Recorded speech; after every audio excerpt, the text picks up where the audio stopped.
Could members please take their seats? We're ready to begin.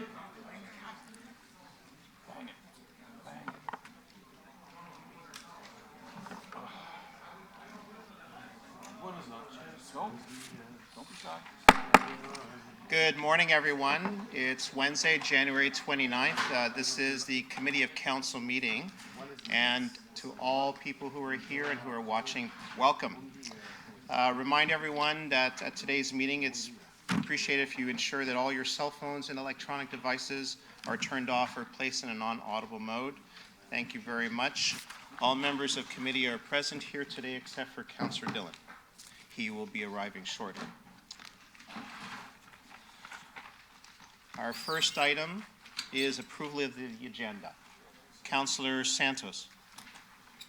Thank you. Through you, Mr. Chair, I would like to add an announcement regarding Bell Let's Talk.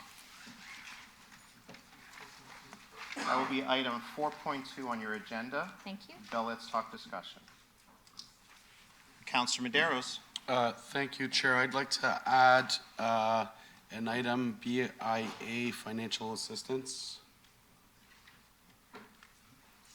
Or, I'm not sure if I'm articulating it correctly. I would say what's, give me a sec, it would be, yeah, financial assistance to the BIA. So that was right. Through you, Mr. Chair, there is a delegation already on the agenda under 6.1, but if the councillor is proposing to add an item. My concern is that the delegation is really a good news story and it's not related to this item, so I'd like to just separate it. So through you, Mr. Chair, then I would propose adding it under Economic Development and Culture section, under other new businesses 7.3.2. That'd be great. Thank you.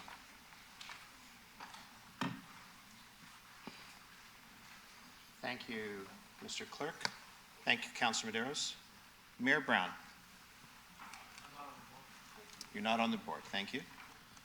Councillor Singh. I'd like to add a delegation as well. I think the clerk has the information. Request out a delegation. Yeah, regarding driveway widening. Yeah. So that would be Mr. item Fleming. 6.3. Yes. Delegation on driveway widening.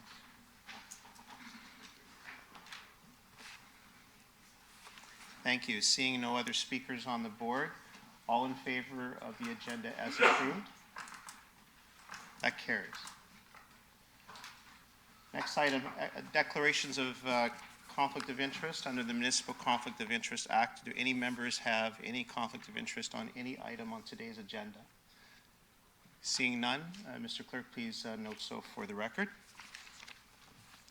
Our next item is the consent agenda. The following items are deemed to be non-controversial by the committee and can be approved at this time. Do any members wish to add or remove or change the consent agenda? Councillor Santos. Thank you. Through you, Chair, I'd like to move 8.2.1 Deputy Mayor position model into consent, as well as 9.2.3 and 9.2.4 into consent. Mr. Clerk, can you please repeat that for us? Through you, Mr. Chair, so Councillor Santos is proposing to add item 8.2.1 regarding the Deputy Mayor position model to consent, as well as item 9.2.3 regarding a all-way stop review at Abitibi Lake Drive and Fair Service Drive in Ward 9, and add report 9.2.4 regarding general traffic bylaw 9393 administrative update. Add those three reports to consent. Thank you, Councillor Santos. Mayor Brown. I think we could probably add 7.21 into consent as well, because the additional items are to be discussed at budget time anyways. So we're adding the staff report on the proposed 2020 corporate events listing to the consent agenda. We can't because we have a member who will have questions. Councillor Bowman, right? Okay, thank you. Any other changes, Mayor Brown? No. Thank you. Councillor Singh. Yeah, I'd also offer to put, because it's just an update 7.2.2. But if any Item 7.2.2, the update on the RIC relocation grant. I already read the report. So. We're going to have questions from Councillor Paleshi for that item.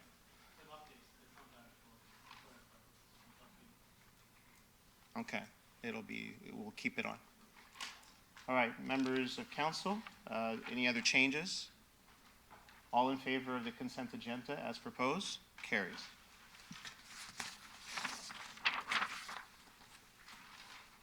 Our next section of the agenda is announcements. We have an announcement here, item 4.1, an announcement from Ruby Dillon, the founder of Pink Attitude, regarding upcoming event on Saturday, April the 18th. Is Ruby Dillon here? Welcome. Good morning. Good morning, everyone.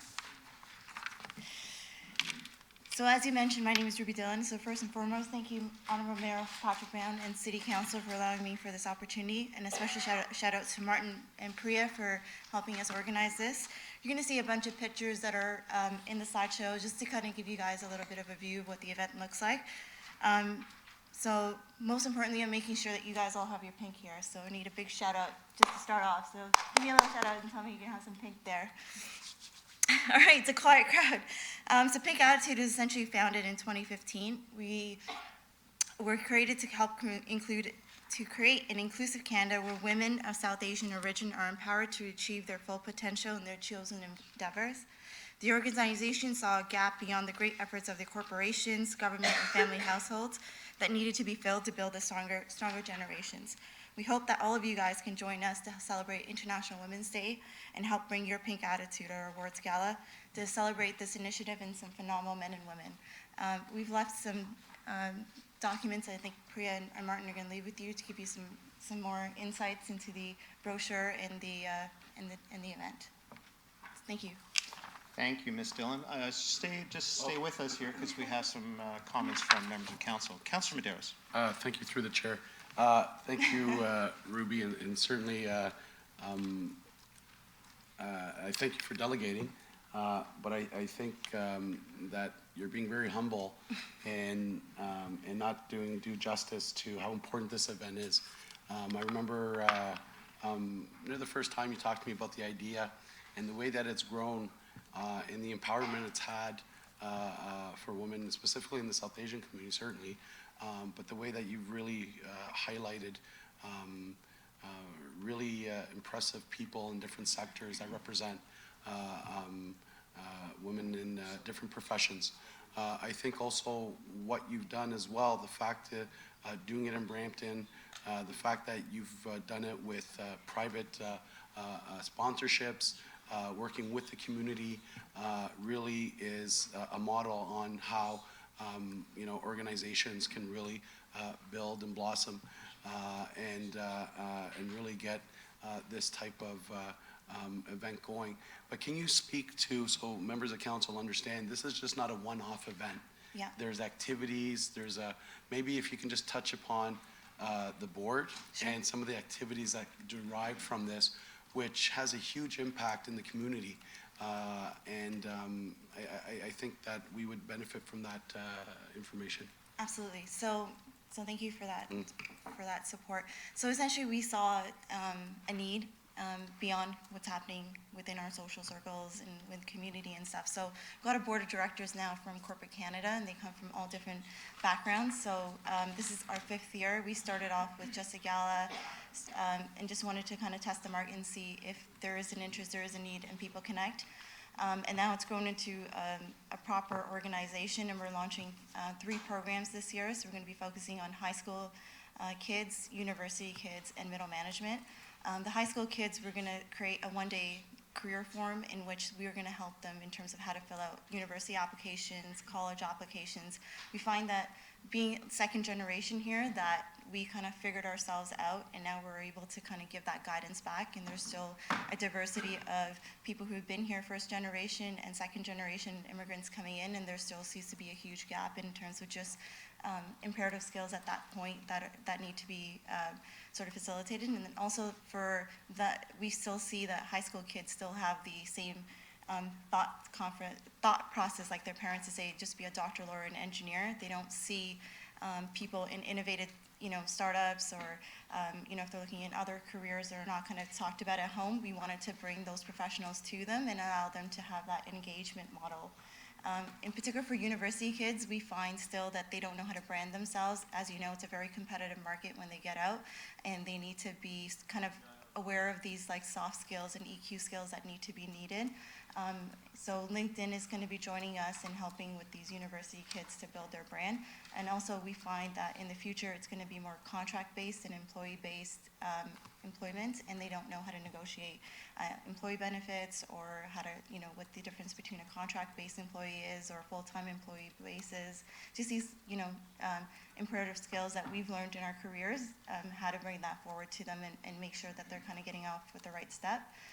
For middle management still, we find, in particular, women kind of like tip off in corporate Canada. And so, we've kind of seen some pretty much EQ skills and some, roundabout table conversations that they're kind of not aware of because the culture teaches us not to speak up. It's more like we find it's not, it's inappropriate to do so. So just some of these EQ skills and things that we've kind of find happening within the boardrooms or within all masses of jobs, so to speak, and bring that back. So we have Robin Sharma, who's actually a pretty big individual who's done work in this space, who's offered to come down and do that specific sector. So that's sort of the programming that we're launching, and we are working on a podcast TV series as well to help reach masses on topics that we think are relevant. And just through the chair, just lastly, thank you so much, Ruby. The board of directors is just really, it's a reflection of people who are very successful in their own field. Yeah. And just one of them that you just mentioned, I know, if I'm not mistaken, she's involved in high tech and Mandy. we connected with our economic development department. So Thank it you. just goes to show all of us, and I would ask all my colleagues, if you can, the date is there. Please reach out to Pink Attitude, and I'd love to see your presence and be great for all their supporting a great event. And because not only is raising the profile engagement, and it's not just within the South Asian community, but it also has impact abroad. So I really appreciate it. Thank you so much for coming, Ruby. Thank you. And Thank you for the you do have more opportunity. people on the who want to speak. So thank you very much. No problem. Thank you, Councillor Medeiros. Mayor Brown. I just want to say this is fantastic. I look forward to coming on April 18th. Thank you. And would suggest if you speak to the staff here, I'm sure we could raise a pink flag at City Hall that day to highlight the city's excitement Thank for you. your passion and your initiative. And you could speak to Claire, who's right there to you, about how Thank you you. initiate that process. And we'd love to be as supportive as possible. Perfect, thank you. And I forgot to mention, the most important people are the high school kids. So they are a majority of them have been from Brampton, Mississauga, and they present the awards. And it's just to get them engaged. We have a young council from 4 girls and 4 guys, and they actually pick out the winners, and they are leading the programming for the high school sector. So just wanted to make note, those are probably your most important. Thank you, Mayor Brown. Great suggestion. I have 2 other speakers on the board. The clerk has reminded me that should only be 1, but since we've gone Okay. past, I'll continue now with Councillor Santos.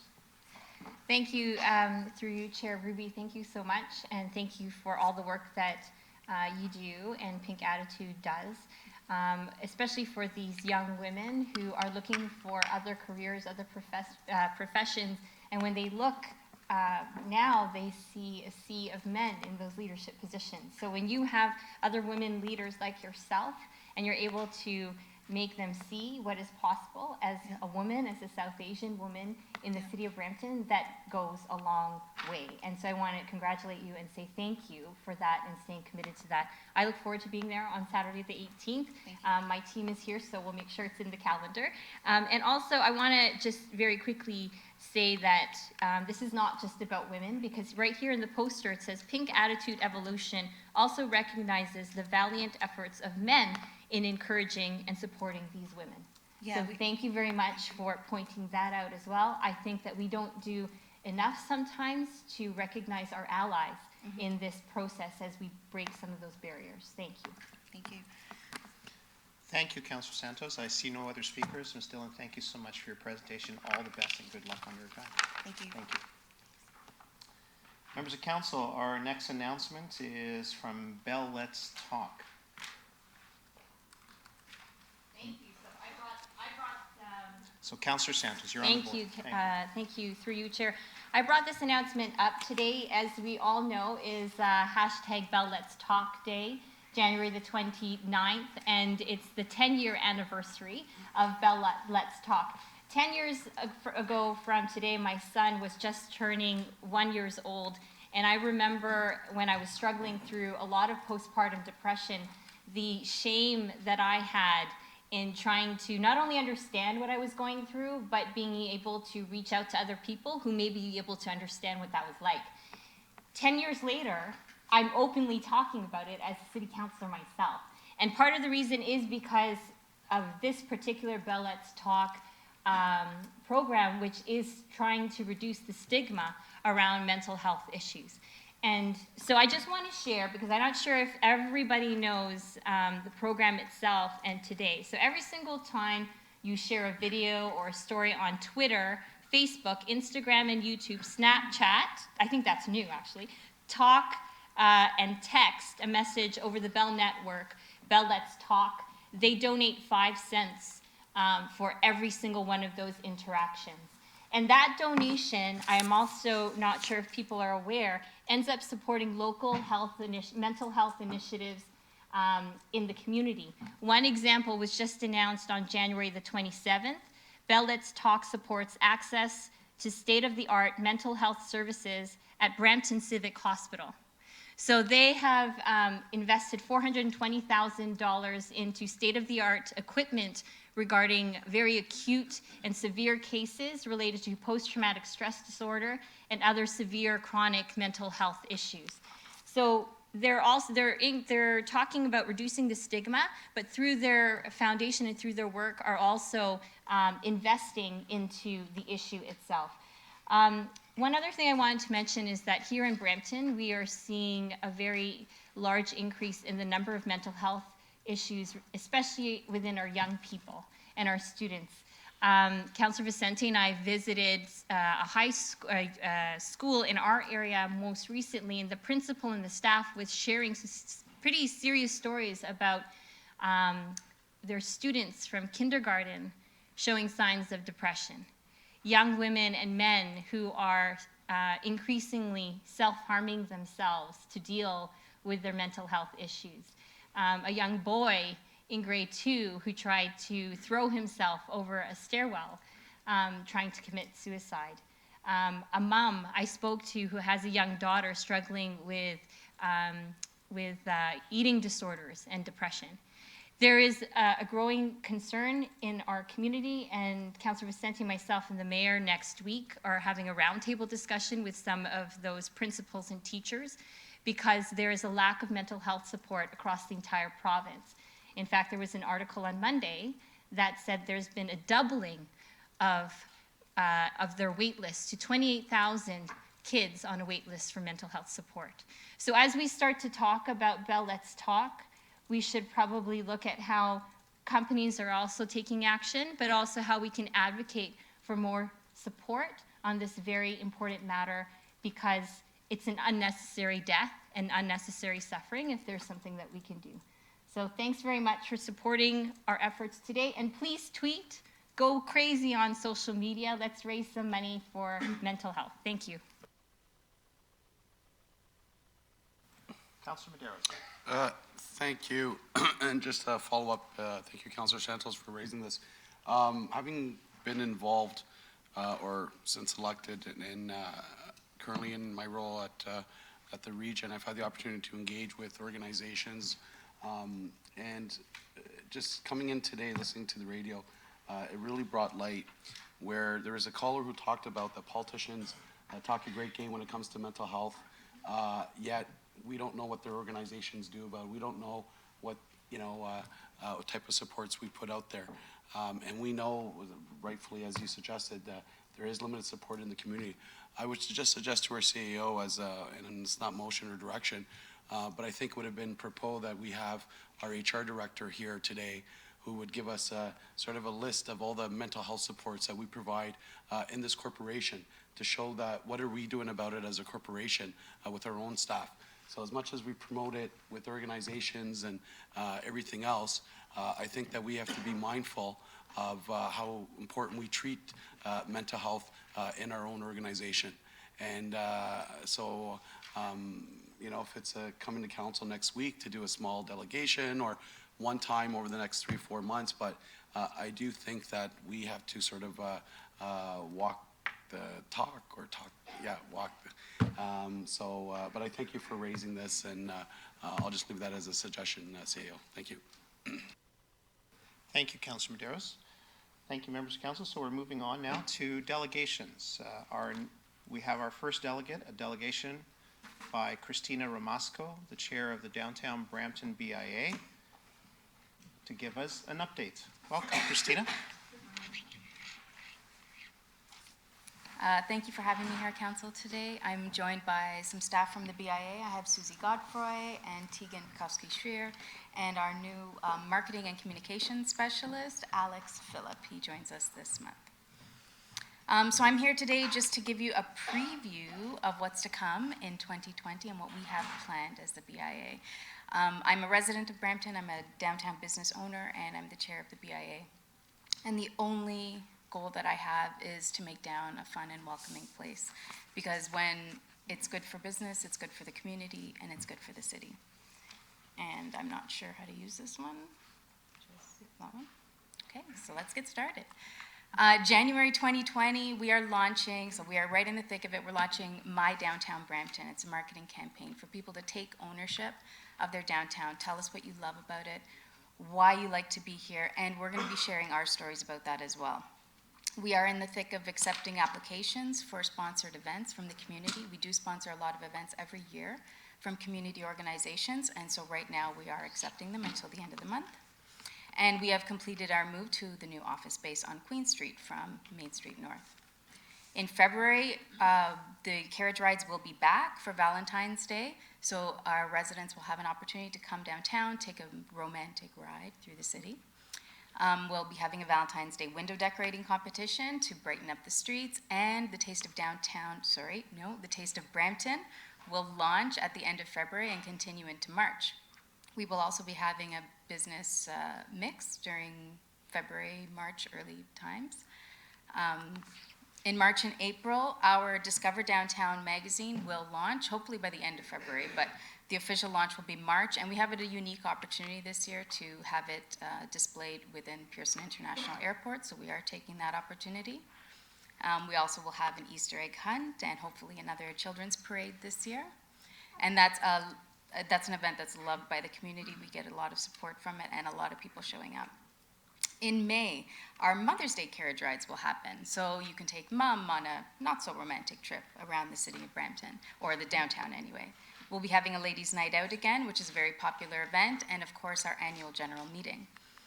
In the summer, there are a lot of events planned throughout the summer. Not all of them are planned by the BIA.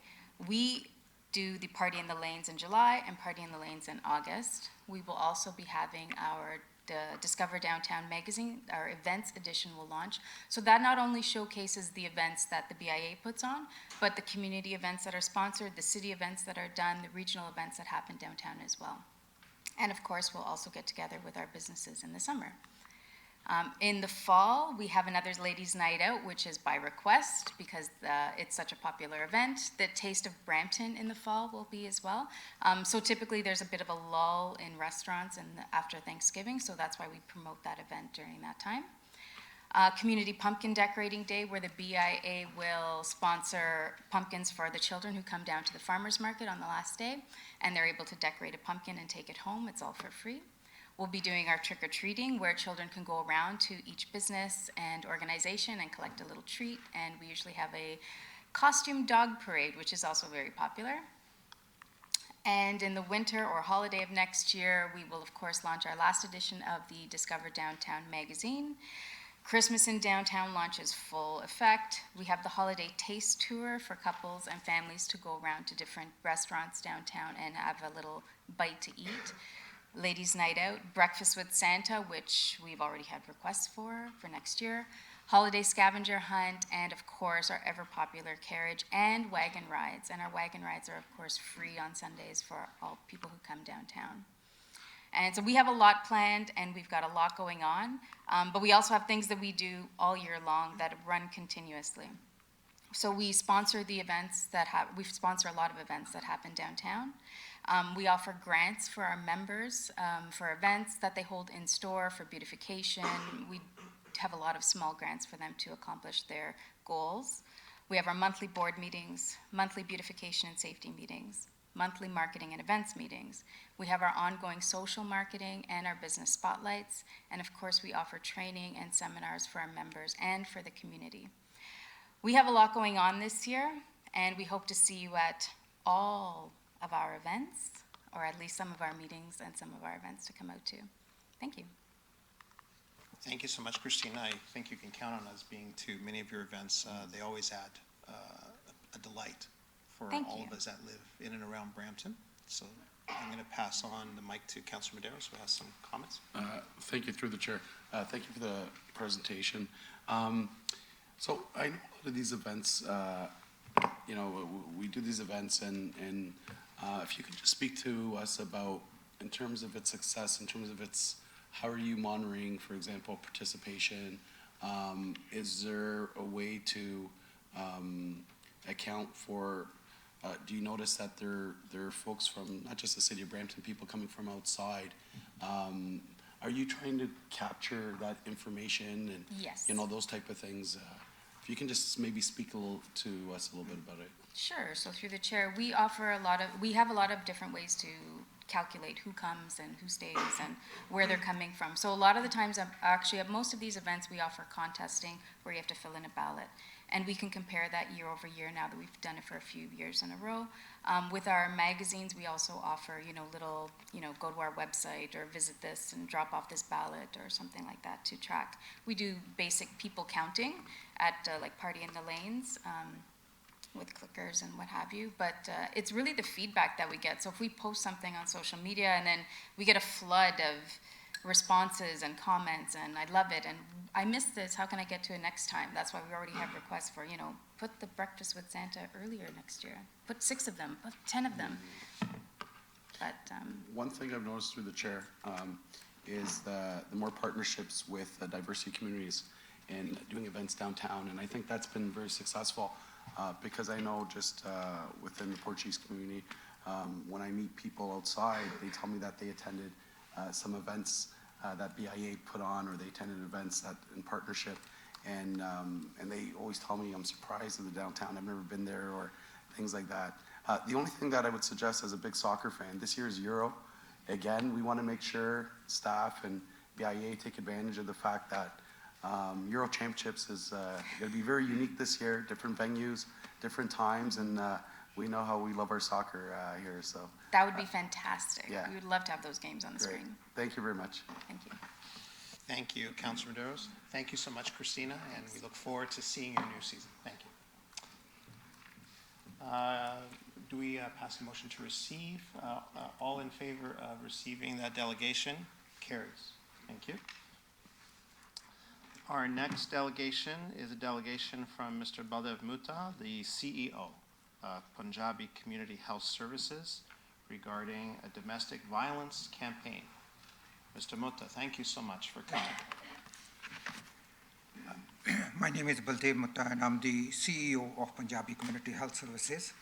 I'm here today to endorse the motion presented to the Council that asks the City of Brampton to continue to support public awareness and advocacy work regarding domestic violence and violence against women, such as Step Up for Her and Take Back the Night. Many other organizations in the region of Peel are supporting this initiative. My colleague Sharon Main Devine is in the audience, the Executive Director of Catholic Family Services of Peel Dufferin, and both of us have agreed that we will host a conference in support of this initiative sometime in May of this year. And also, as Punjabi Community Health Services, we are launching an initiative called Why Are Good Men Silent? So we will be supporting this initiative on our own television program, PCHS TV 24/7, and we will be raising this awareness, and our aim is that in subsequent years we should not have a single woman die in the region of Peel as a result of domestic violence. I hope that the City of Brampton puts their full support behind this motion, work with the Region of Peel Regional Police, community organizations such as Punjabi Community Health Services, and many other good organizations that are working in this initiative to develop and strategize a public education and awareness campaign to tackle the issues of domestic violence in Brampton and Peel region. Thank you. Thank you, Mr. Mutta. We will bring forward item 10.3.3, discussion item at the request of Regional Councillor Santos regarding domestic violence campaign. Councillor Santos. Thank you, and through you, Chair, thank you, Baldev, for coming in, and Sharon as well. And I also want to acknowledge Sharon Floyd from Interim Place, who couldn't be here, as well as members from Elizabeth Fry. Over the past few weeks now, we've been talking about this motion, and in fact, the Mayor and I had a discussion because after the Peel Regional Police budget, where Chief Nish said that the most number of calls that they get is related to domestic violence. I think it was something like 12,000 calls that they get every single year. And the City of Brampton, last year, we participated in a roundtable discussion on this issue because we saw an escalation of deaths related to domestic violence. And in fact, I believe it's over the past year, there's been a doubling. In 2018, there were 5 reported deaths related to domestic violence. In 2019, it was 10. And Ria Rush Kumar, if everyone could remember, is the young woman who died on February the 14th, just a couple of weeks from now. It will be her death anniversary from last year. And she was really one of the catalysts that got this serious conversation happening in the city of Brampton. We've done a few things since then. We participated in Take Back the Night. A lot of our women in leadership here were part of that as well. We did our shoebox program in December, donating over 300 boxes to Interim Place to support women who were fleeing domestic violence into shelters. Councillor Fortini and Councillor Medeiros at the region are helping to lead the efforts of bringing a women's shelter here in the city of Brampton, and more information is going to be coming forward on that. But as we continue to talk and raise awareness, we still need to do more.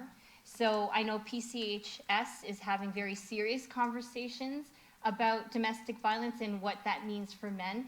But this motion in particular is about increasing communications, increasing education, increasing awareness, and utilizing our facilities like the women's washrooms in community centers, recreation centers, libraries, in order to spread the word where women can get their services and where they can get help. So that's kind of the intent of this motion, and we have the support from the organizations that are listed in the motion to bring this forward. We will bring it forward to the region as well to get their support. We've spoken to our comms department to give them a heads up, and they think that this is going to be a great collaboration for the region. And the mayor and I spoke about, maybe, and I spoke to Interim Place, maybe part of the messaging is actually shaming domestic violence, similar to the way that Mothers Against Drunk Driving shames drunk driving. In a similar way, maybe we need to use shame, which actually has evidence to prove that it's effective. So these are some of the preliminary discussions, and I know that the CEO has pointed it out to me that we already sit on a committee with other organizations trying to come up with a plan to deal with this issue, and I would ask that this motion provides more focus on what we can do this year more immediately. And in terms of time frame, obviously, we want it to happen now because we don't want to see another woman die because of domestic violence or a child die because of it. But if we could target at least by November 25th, which is the International Day for the Elimination of Violence Against Women, to December the 6th, to at least have that as a target date, great. If we could do it sooner, even better. So I'm going to read the motion as is right now. Whereas in September 2019, City Council unanimously passed the motion for the City of Brampton to continue to support and work with existing programs at the region of Peel who are providing services to those affected by domestic violence, including PCAWA, Safe Centre for Peel, and Victim Services of Peel and the City of Brampton, support public awareness and advocacy work regarding domestic violence and violence against women, such as Step Up for Her and Take Back the Night. And whereas Peel Regional Police Chief reported during regional budget that the region of Peel has the highest number of calls that they receive on domestic violence, whereas the number of deaths related to domestic violence has doubled, whereas Interim Place reported 45 deaths in the region of Peel related to domestic violence. I'm reading on the screen. Whereas Peel Children's Aid Society receives 13,000 referrals a year, etc. Whereas UN strategies for confronting domestic violence include raising public awareness as a basic operating strategy. And whereas organizations such as Elizabeth Fry Society, Punjabi Community Health Services, Interim Place, and Catholic Family Services, Peel Dufferin support public education and awareness as one of the tools to tackle the growing issue in our community. Therefore, be it resolved, the City of Brampton work with the region of Peel, Peel Regional Police, and community organizations to develop and strategize a public education and awareness campaign to tackle the issue of domestic violence in Brampton and Peel region. And that is the motion. Thank you, Councillor Santos. Members of Council, you have the motion before you. Do any members have questions of Mr. Mota at this time? Seeing none, so just a quick motion to receive the delegation. All in favor? That carries. Mr. Mota, thank you so much. Thank you. Speaking to the motion, Councillor Paleshi. Thank you, Mr. Chair. I wanted to thank Mr. Muta for coming. I didn't have any questions, but we've had some great discussions on some of the things that they are doing in the organizations, and I look forward to continuing to work with them and to see what we can do to combat this this devastation. Thank you, Councillor Santos, for bringing this forward. And I'm in full support of it here today, and will be in support of it when it goes to the region as well.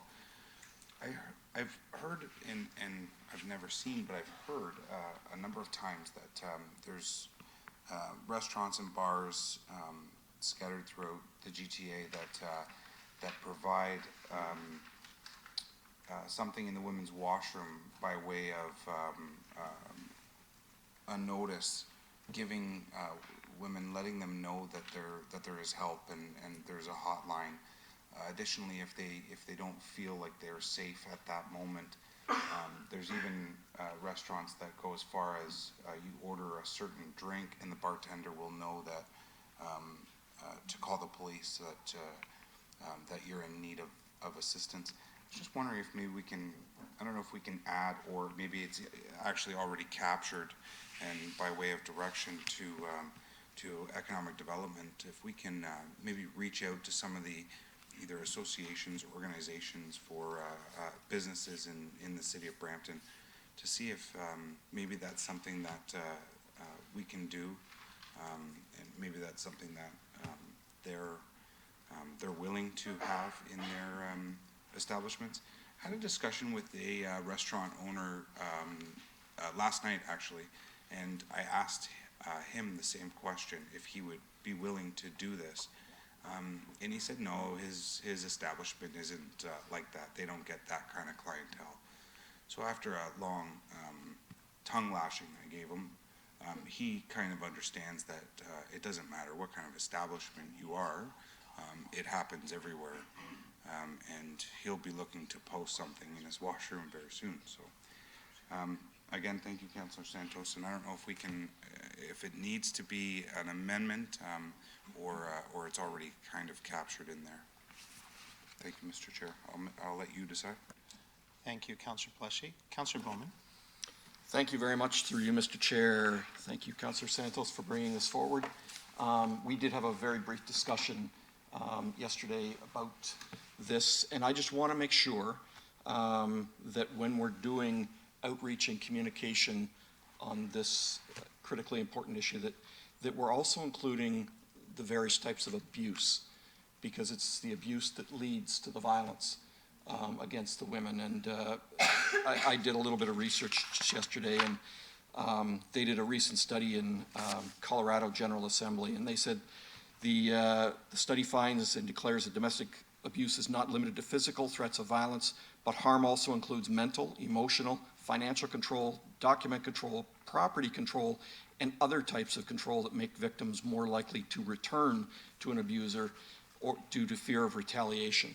So I think it's critical that we also include that the things that can cause the escalation, from verbal abuse or from emotional abuse to physical abuse. The other thing is that caught my eye about their study is about family support payments as well. And they've said the intersection between domestic violence and child support is important yet often overlooked. More than 90% of women who have experienced domestic violence would pursue child support if they thought they could do so safely. Yet research documents that establishing, collecting, and enforcing child support orders can all be triggers for increased domestic violence. So I think these are important issues, and I'm glad you brought this up, but I hope that we're not just limiting our communication to the actual violence that takes place, but to all the triggers that lead up to the violence taking place as well. So I hope that when my co-workers take this to the region, that they will push for that as well. So thank you very much, Councillor Santos. Thank you, Councillor Bowman. Councillor Santos. Thank you. I just wanted to ask staff if they take that as direction, as added feedback in terms of incorporated into the strategy and the rollout of this with the organizations, and will be clear at the region as well. Yep, we're good. Okay, perfect. Thank you. Okay, Councillor Williams. Thank you, through the chair. I'm just really happy to see this coming forward, and I fully support it. Being someone that's worked in the field for a long time, worked with families who, where situations escalate to the point of domestic violence, and going into homes and working with the parents and the kids after a traumatic experience or event happens in the home. There's a lot of ripple effect that happens from these domestic outbursts, and it impacts not just the person getting harmed, but it impacts the family and the extended family. And so there are some really great organizations that go into the home and do this type of supportive work to help keep the family intact, or provide the supports to all those in need in order to get support around trauma. And so I think it's really great. There's some really great organizations that are here and mentioned, but I hope that in this work that we're also reaching out to those organizations like Associated Youth Services of Peel, like Peel Children's Center. Some of these organizations go into the home and really do a very holistic look at the family landscape, and can work with understanding what those triggers are, and help to prevent things from escalating and getting out of control. So I just want to encourage that, reaching out to some of those other organizations that do some really great work right now, and have high caseloads as a result of the high calls and the high numbers of incidents that are happening with domestic violence. So this is really great, and I know many of my colleagues that are working in the field right now are probably very happy and excited to see this conversation happening here, and it's very encouraging. So thank you, and thank you, PCS, for everything you're doing in the community. It's such a vital work, and keep doing what you're doing, because burnout is real. Compassion fatigue is real, and but hold on to the fact that you're doing some really great work, and you're impacting the community in a very positive way, and we're here to support. Thank you. Thank you, Councillor Williams. Councillor Santos. Thank you. Thank you through you, Chair. Just one final note. The mayor is the seconder of this particular motion, and just to show that we are literally standing as a city on this issue, I'd like to call a recorded vote. Thank you, Councillor Santos. Mr. Chair, a recorded vote has been called. Members of Council, you have the motion as read before you. All in favor of the motion? All in favor of the motion is Councillor Santos, Councillor Williams, Councillor Paleshi, Councillor Bowman, Chair Vicente, Councillor Medeiros, Councillor Williams, Councillor Fortini, Councillor Singh, Mayor Brown. Mr. Chair, the motion carries unanimously 10-0. Thank you, Mr. Chair. Congratulations, members of Council. Members of Council, we have one more delegation, item 6.3, a delegation from Mr. Salvatore Romeo, the President of Stonebridge Paving and Interlocking, regarding driveway widening permits. Mr. Romeo, welcome. Good morning, everyone. Thanks for having me here today. Please bear with me. This is the first time I've actually been in this position, so I'm a little nervous, but I'm hoping with your help, you guys can help me through this. First off, I wanted to thank Mr. Paul Vincent, Mr. Singh, and especially his assistant, Rupinder, who has made this process a lot much easier for me to understand and feel a little bit more at warm. With that being said, I've been working in the city of Brampton for the last 24 years. We are an established, reputable company in the city of Brampton. We have an A+ rating with the Better Business Bureau, which I'm very honored to achieve. It's taken years for us to get where we are. Unfortunately, we were told that sometime in November we were to receive a letter of a change in the law that's taking place. We never received any letter. However, being a reputable company and we always looking into the bylaws, making sure that we're up to date, we noticed on our own, actually with one of my colleagues, he mentioned to me that only because he has a friend that's in the enforcement division that a new law has been taking place as of January 2nd. With that being said, I've reviewed the law that's been implemented, and I want to appreciate you guys for implementing the law. Unfortunately, I don't believe that there was enough research in the law that has been issued. I do support you guys, but I have some solutions and I have some concerns. So I'd like to start off with telling you my concerns. So first off, I'll tell you how our business operates. Today it's -12 outside. We don't go canvas stores, nor will anybody call us in the wintertime to say, hey, I'm thinking of having my driveway done. The window of paving is very, very short. We have a 5-month window to work with. With that being said, in the month of March, whenever we get a really nice day, we go hand out some flyers, some business cards, and we hope that we can talk to some people on the streets and try to generate some business. With that being said, a lot of you guys may think, well, Stonebridge Paving, reputable and so forth, you guys must have your work already scheduled for the whole year. The reality is we don't. We may be lucky if we have 100 driveways for when we start the season.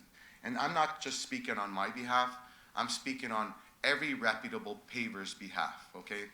I have all my licenses here. I've been licensed with you guys for over 24 years. I take pride in what we do. I have a big support group, and I have another 100 people outside. I didn't want them to bring them in because this is my first time, and I'm nervous, and I'm scared that they may say the wrong thing. With that being said, how we operate, every business operates in the paving industry, is that those 100 driveways, when we enter the street, we don't concentrate on new subdivision. We concentrate on subdivisions like Old Bramalea, like Goldcrest, for example, or Earnscliffe Circle, areas that the driveways are broken down. And the way it works is that as we have a contract, every driveway that Stonebridge does, we will never do a driveway without a contract, regardless. We have to protect ourselves, and the customer should be protected as well. With that being said, while we're digging that driveway, we have a sales team that has flyers, books, shows pictures to customers and so forth. And a lot of times, the public actually comes up to us and speaks to us and say, hey, I'm interested. Since you're on the street, can you give me a better deal? Well, we try to do that. In fact, our goal is not to do one driveway, because to bring a fleet of dump trucks and equipment back and forth, that costs a lot of money. So when we're able to take advantage, and the customer's able to take advantage of on the spot having their driveway removed, going back 3 weeks later and paving the guy's driveway, they're happy, we're happy. That's how we make money. We don't make money by doing one driveway. Our company averages approximately 900 driveways per season. The reality is that the bylaw, the way it's been read and the way it's been put, is that it's unfortunate, but my 15-year-old son that is ready soon to take over my business will no longer have a job. In fact, 20 people are going to lose their jobs because for 24 years I've concentrated, City of Brampton's my home, I live here. I don't want to be working in Georgetown or Mississauga or Etobicoke. I want to work where I live. Gives me a little bit more time with my family. Owning a business is a 24-hour job, and it's very, very difficult. With that being said, the truth of the matter is that we're going to have to close our doors after 24 years. Because if every driveway that we do is going to require a permit, I support the permit, but the way the law's been written, it's not written correctly. It's not. It's saying that every driveway you do, regardless if it's the same size or it's been altered, requires a permit. So I'll give you an example. I was born in Canada, however, my parents immigrated in this country. And if you ask them to go get a permit, they won't go get a permit because they wouldn't even know how to do it. Secondly, you need a survey to go get your permit. I don't know about you guys, but I live at Gorway, and Mr. Singh is my counselor, and he does a great job, and I thank you for letting me speak today. I'm so grateful. With that being said, I don't know where my survey is. So you have to go to the Four Corners, Queen and McLaughlin, and go get a survey. And if they don't have a survey, you may have to pay this large amount of fee to get this survey. And they'll give you the permit on the spot. They don't give you the permit, they give you the application that you fill on the spot. From there, they make you go to Williams Parkway and Airport Road. The time frame to get this permit that you guys are that someone is requesting is 30 to 45 days. So what that means. Mr. Mayor, if I Yes. may, I'm reminded by the clerk that we have a 5-minute time limit on all delegations. Can we have a motion to extend? All in favor? Carried. Please continue. I'm sorry, I get carried away because I'm nervous, but I appreciate you guys listening to me. All I'm trying to say here is that we have a short window to make X amount of dollars. The employees that work for us, most businesses operate 8 hours, a 40-hour week. We're talking about seasonal workers that are on unemployment now. And in April, when they show up and we say to them, I'm sorry, but we don't have work for you because these permits aren't ready, there's going to be a lot of people on maybe welfare, unemployed. This is not going to work. We depend on getting on the street, and that those 100 driveways that we have turn into 1,000 driveways throughout the streets. So my solution to the problem is this. For all these years, we've been licensed. Unfortunately, some bad apples have ruined the whole basket of apples. And that's the biggest problem here. The problem that you guys have is that people are extending their driveways above and beyond the legal limit. In 2006, whoever came up with this bylaw was very, very smart. It was amended in 2006, and we've been following this bylaw ever since. It's very easy to understand. It basically tells you that your lot size, if you live on a lot size that's between 30 and 50 feet, the maximum width allowance shall not exceed 22 feet. We've been complying with that.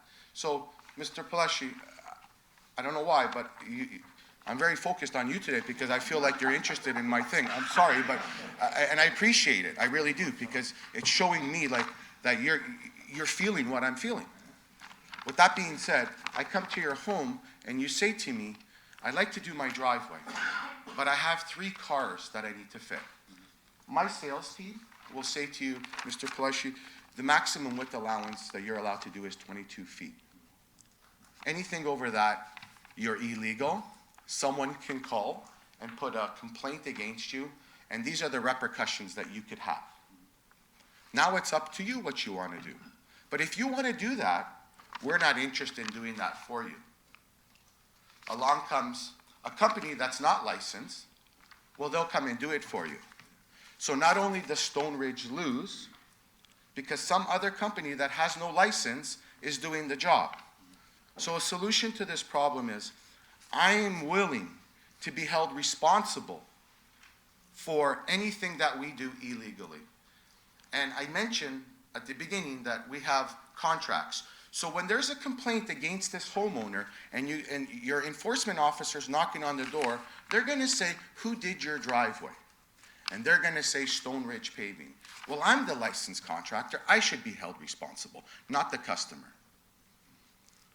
So what I'm asking is that my son, my partner's son, and all these young millennials that like to do this type of work, you give them a future, because right now, there is no future. Stone Ridge Paving is gonna have to close down, because I'm not old, I'm still too old to go start all over again.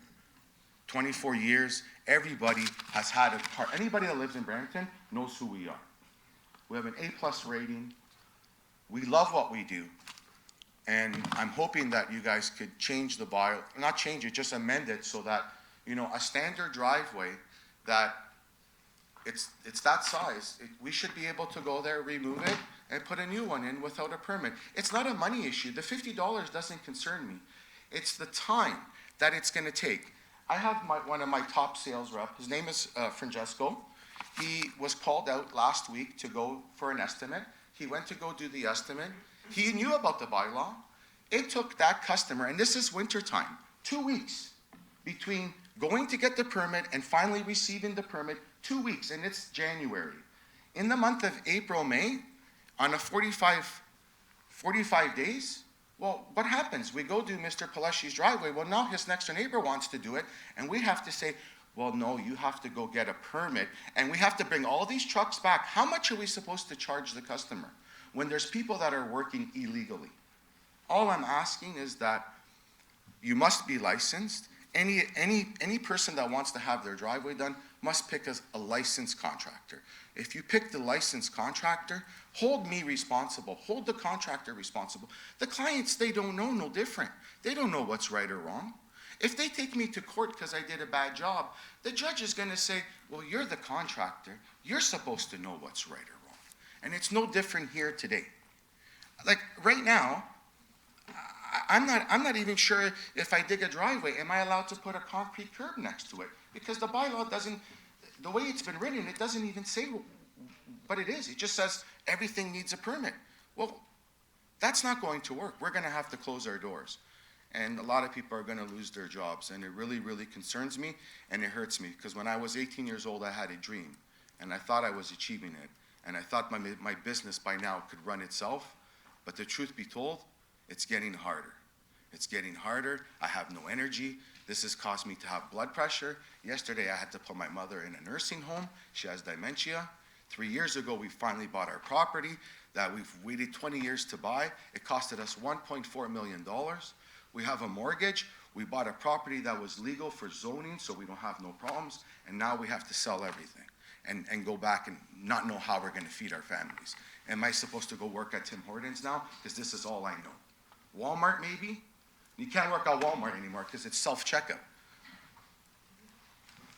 With that being said, I'm hoping that you guys feel what I'm feeling and another 100 people that I have outside, how they're feeling, because this is not going to work. It's not about the $50. It's about holding the contractor responsible. Let's just change some of the wording and make my life and every other paving contractor that's reputable an opportunity to survive. Because right now, we can't survive. We have to close our doors. So I just wanted to thank everyone for listening to me, and sorry if I was a little bit harsh. That was not what I was trying to do, but I'm nervous, and once again, thank you, Paul, Vincent, thank you. Sorry for pointing you out, but you seem very, I kind of wish I talked to you as well that day, but Mr. Singh and Mr. Vincent did an awesome job, and Rupinder is your assistant. She made me feel really, really warm, you know, so. She was my assistant first. Well, Thank you. She did a great job, and I'll be honest, I was really worried, right? And as you can hear from my voice, I am still worried, because I don't know where we stand. I don't know. Thank you, Mr. Romero. Just as by way of background for folks who may not be familiar, in years gone by, we had folks parking on their lawns because they didn't have room on their driveways to park their cars. And so 2 councils ago, a bylaw was passed that essentially prohibited anyone from parking on their lawns.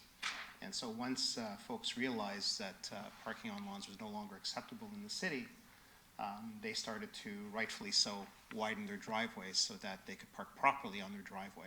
But then we get into an issue where they're widening their driveways to a point where it really exceeds what we feel is appropriate for our city. So in response to that, we asked staff to review the bylaw, and they came back with a recommendation to require licensed operators to and the homeowners to obtain a permit, but that also applies in the case of not just widening of driveways, but it also applies to the case of where someone is just replacing their existing driveway, not widening at all.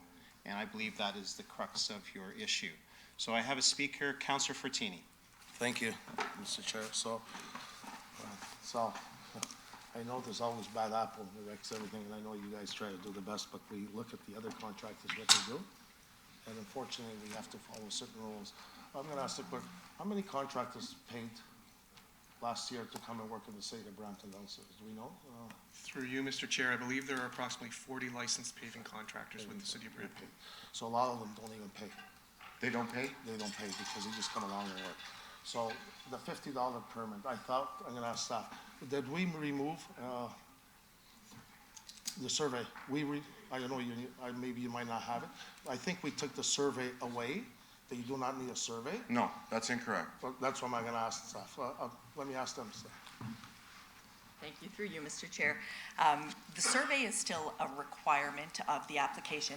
However, if you do not have a survey and cannot obtain it, staff have agreed to review building sightings for newer homes. We've also agreed to review the aerial imagery that we have access to in order to determine lot width. The difficulty comes when we're dealing with widening a driveway where setbacks to the front lot line are an issue. But the application form says survey, but it has been staff's commitment that we will work with the owners where a survey is unavailable. Right. And that's what I remember we said. How long does it take to get the permit? Because they're saying it takes weeks. I went to do one and I got it in the same time. Yeah, I agree that it probably does take, I would say, 2 to 3 weeks. The application says a few weeks, and that's primarily because the zoning review is done up front, and that's done at the counter on the spot. You walk away with a zoning compliance review, and then the application goes to Public Works. So Public Works staff are then obligated to take it, process it. It does involve an inspection prior to any work that can be done before the permit issues. So that's where the time it takes, but it is 2 or 3 weeks. When we met with staff, I thought we had a standard form with a driveway, the measurement. I come in, I want to cut a curb, and part of the permit is $50. It's combined. You only 2 permits. You do your drawings, they look it up, you're locked. Say you're locked 24 feet. You mark 24 feet, you sign, hand in, pay $50. Why do we have to wait 3 weeks? Not a building permit, a building addition. So why does it have to go Public Works? Before staff answers the question, I just want to make sure, do we have any further questions of the delegate? I do. I have questions for him too. Please continue. Thank you. Just a standard form.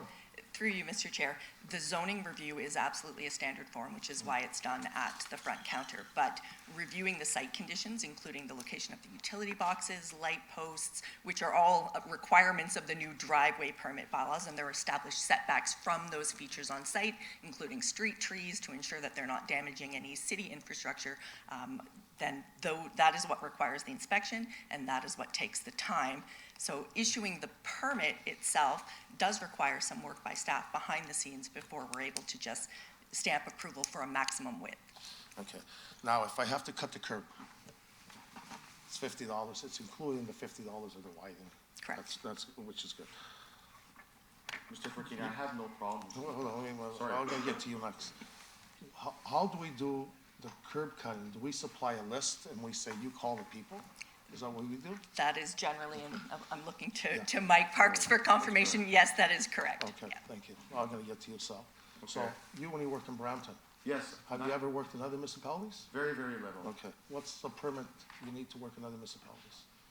What's the return time wait? There is no permit to work in Mississauga and Georgetown, and at all, to be in reality. All you require is a business license to work inside the city of Mississauga. Okay, so Toronto, Newmarket, Aurora, Richmond Hill, take 8 weeks to get a permit, and it's $140. Doesn't matter if it's re or it's a brand. Re is the same thing. And the re, the only reason they're asking for that, because they're worried that people are gonna come along and widen the wide. I'm concerned a little bit, I figured it should be done on the spot. That's where I think. So when you do the sales, I call you to do my driveway, you give me a price. I say it's fine. You're a salesman, walk around the street. Yeah. You don't have to wait until they dig out a driveway. So I talked to Kingus and El Sal, which is your cousin. I talked to Dallas. That's my last cousin night, as well. Your cousin. I talked to them all last night. They're all fine with it. Okay, can I explain to So you what? why are they fine with it and one person isn't? Mr. Fortini, let me tell you why they're fine with it, okay? And one more thing. And when I say that they're my Toronto, cousins, not remember Toronto. that they're my competition. When we say cousin, they're my competition. The companies that you mentioned to me, those are not City of Brampton contractors, okay? None of those contractors that you just mentioned, besides one, has a permit. They've been working illegally for the last how many years they have. They're the ones that screw it up for me. If you pull up the links, he mentioned that there's 40, my company name is on there. The companies that you've mentioned that you know are working illegally. I don't want to work illegally. I want to work, if I come to your house and you say to me, are you licensed by the City of Brampton? I want to tell you the truth. I want to be able to provide you with all the laws that you require to know. Then it's up to you if you want to choose me. I don't want to be Dallas Paving or this person and tell a lie, because at the end, Hold on, yes. okay, I get it. So, I want to try to yes, lemonade. So, contain this to questions and just. I All know right. Lincoln, Mongoose, Kingus and all, they've always paid. They go to every municipality. Vito comes here. I ran into him last year here in April, because the asphalt really starts around April after Easter. You guys start digging the asphalt open piles, it goes around the end of November. They've always paid. Now, They they're don't have a saying, permit. they're saying to me, to go to Toronto, you're looking at 6 to 8 weeks. Last night I had them on the phone, we all talked. And you have to go right downtown Toronto, City Hall, pay the parking, go upstairs, it's a nightmare. Here we go Chrysler Drive, 2 to 3 weeks you get the permit. They're very happy with the $50. Now, if you're saying these people, you've been working in Brampton 25 years. 24, yeah. 24 years. Yeah. And these people don't work. Kingus and all did a lot of work in Dallas, does a lot of work in They're- Brampton. I used to do all their curbs for them, and Manguzo. Now he's got into the parking lots in Lincoln, so I know them very well. How That's many why they don't driveways- care about the driveways. So how many driveways are wide? If you've been here 25 years, we got thousands of driveways over wide. So what I'm suggesting, the solution to that is that if we're called to your home and your driveway is large, I, as a contractor, will say to you, Mr. Fortini, your driveway currently, the way it sits, is 25 feet. You're really only allowed to legally go 22 feet. So if you want Stone Ridge Paving to do your driveway, your 25-foot driveway that may be grandfathered in from before, I can't do it at 25 feet. I have to bring your driveway back to code, which would be 22 feet. That's a re-entry. I'm sorry? That's re-entry. So Re- if I send re-entry. bylaw to 28 Goldcrest, If you I had send the me there? address wrong, I just called them. All right. You were there to Standard this spring, this summer? What a privilege. Yes, just members saying. of council. This is a public meeting, we're calling out companies, it's Well, not appropriate. Yeah, So members then, of- okay, then members of I'd like to council, defer this let's back. keep Thank this you, Mr. discussion to the So let's issue. bring this back to staff.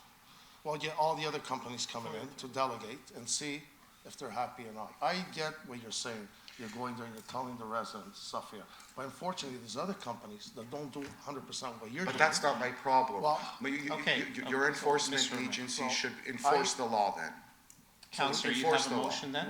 So I like to keep it the way it is. The $50 is just to, we gain the headaches, people cutting driveways. And I hate when someone spends $30,000, not asphalt, because asphalt, you cut it, you put grass. People are doing those wash stone, aggregate wash. Exposed it's not aggregate. concrete. Exposed, then what we do, we just destroy the guy's house. So even though the contractors say we're responsible, at the end of the day, it's always the owner that faces it. Mr. And we cannot do that to the owner no more. Mr. Fortini, I understand your concerns and I respect and appreciate your concerns.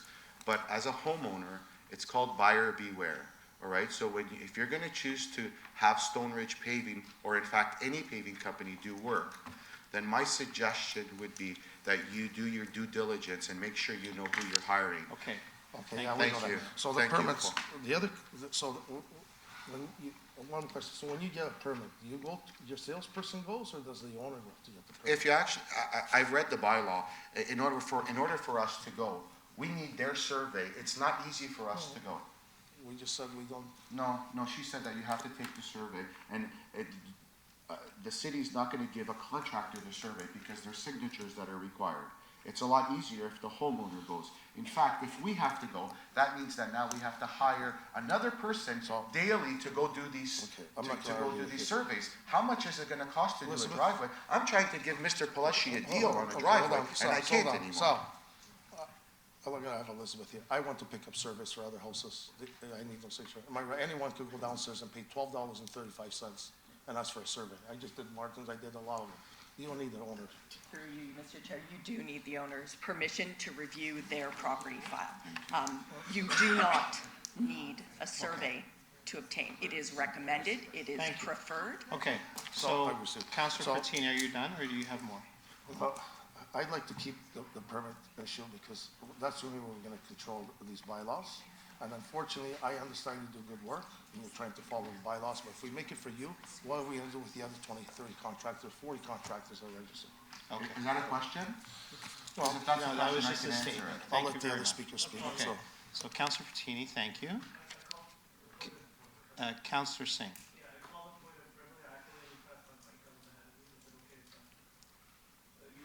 Got reversed. Yeah, Councillor Yeah, Singh. I apologize Councillor for that. Singh was ahead, yeah. Okay. Go ahead, Councillor. So I think we should focus on a specific issue. Nobody's saying they're against the permit. It's the timing of the permit. We want it almost instantaneously because of the business nature, the sales model, that you can go to your neighbors and quickly do their driveway as well. And so I don't care about other municipalities, I'll be honest. I care about Brampton. These are Brampton companies. People from Brampton are here, and most of them are Brampton residents. So let's stay with our bylaws specifically. I've had some conversation with staff, so I'm just gonna send this back. They'll work through it, reach out to stakeholders, and we can get through this. But I get the nature of the business. There's a short window, short opportunity, a lot of capital investment goes into this. And we wanna not put additional barriers on our local businesses. I think we should be helping our businesses as much as we can. There are residents on top of that. So that'll be where my motion is. Education, we can all do education on our own as well. We could put it all in our newsletters. Everybody here does a newsletter. Just put it in, the rules of the driveway. So I don't have an issue with that, and I look forward to seeing how we can make this process faster. I'll even go as further to say if we can't, then we have to look at something else, because we don't want businesses going under. I'm not gonna sit here as a counselor and allow that. So I will do whatever's needed to do with legal, whatever's legal as well, and whatever public works thing. But we have to find something that makes everybody happy. Yes, we have our regulations, but we're not drowning businesses as well. Thank you. Thank you, Councillor Singh. We have further questions of the delegate. Councillor Paleshi. Thank you. Councillor Paleshi, the floor is yours. Thank you, Mr. Chair. I need to understand first if I'm speaking to a referral. Has the referral been placed? The delegate is still here. I have questions of the delegation. Whose referral is what? I don't. So we have a referral from Councillor Singh for have staff to review the bylaw. And I've let them know the timely nature of this. They said they'll be informed. Okay. Thank you, Mr. Chair. Thank you, Mr. Romero, for coming here. And I got to tell you, my 5 years of sitting around this table, you've just given one of the best delegations I've ever heard. So you did extremely well, and you should be proud of yourself. Thank you very It's much. it's not easy. I've stood there, and it's not easy. No, it's not, but With your thank back you. to the audience, talking to these bunch of thugs up here. It just, I could feel that you felt what I was feeling, so For that sure. made me good. Thank you, guys. Thank you, I everyone. I have a couple questions for you. Oh, sorry, I apologize. Since you've come to my door and you're looking for me to redo my driveway, and I do want to bump it out a little bit here and there, kind of thing, and you're going to advise me that, you know, it's going a little bit too far and above what I'm currently allowed. Sure. But I cut you some cash, and we can do this really easy. Is that not something that you guys can do? I'm not interested in doing that, and that's where I was saying to Mr. Fortini that hold me responsible for that. If I do something illegal, I'm shooting myself in the foot, but I want to work in the city of Brampton because we're well known. Everybody knows us. I can't afford to start all over. If you ask me to do something illegally, I have two choices. The reality is I have one choice, and the answer should be I can't do it at this size. If you want to do it illegally, then you'll have to pick somebody else, because Stone Ridge Paving is not going to put you in a position for trouble. And that's why I'm saying put the onus on the company. What's it take to say to the customer, if there's a complaint that you're home, they're going to come to your house and they're going to say, Mr. Palashi, who did your driveway? And you're going to say Stone Ridge Paving. Well, since we're licensed, it's very easy to get a hold of us. I'm not interested to do work illegally.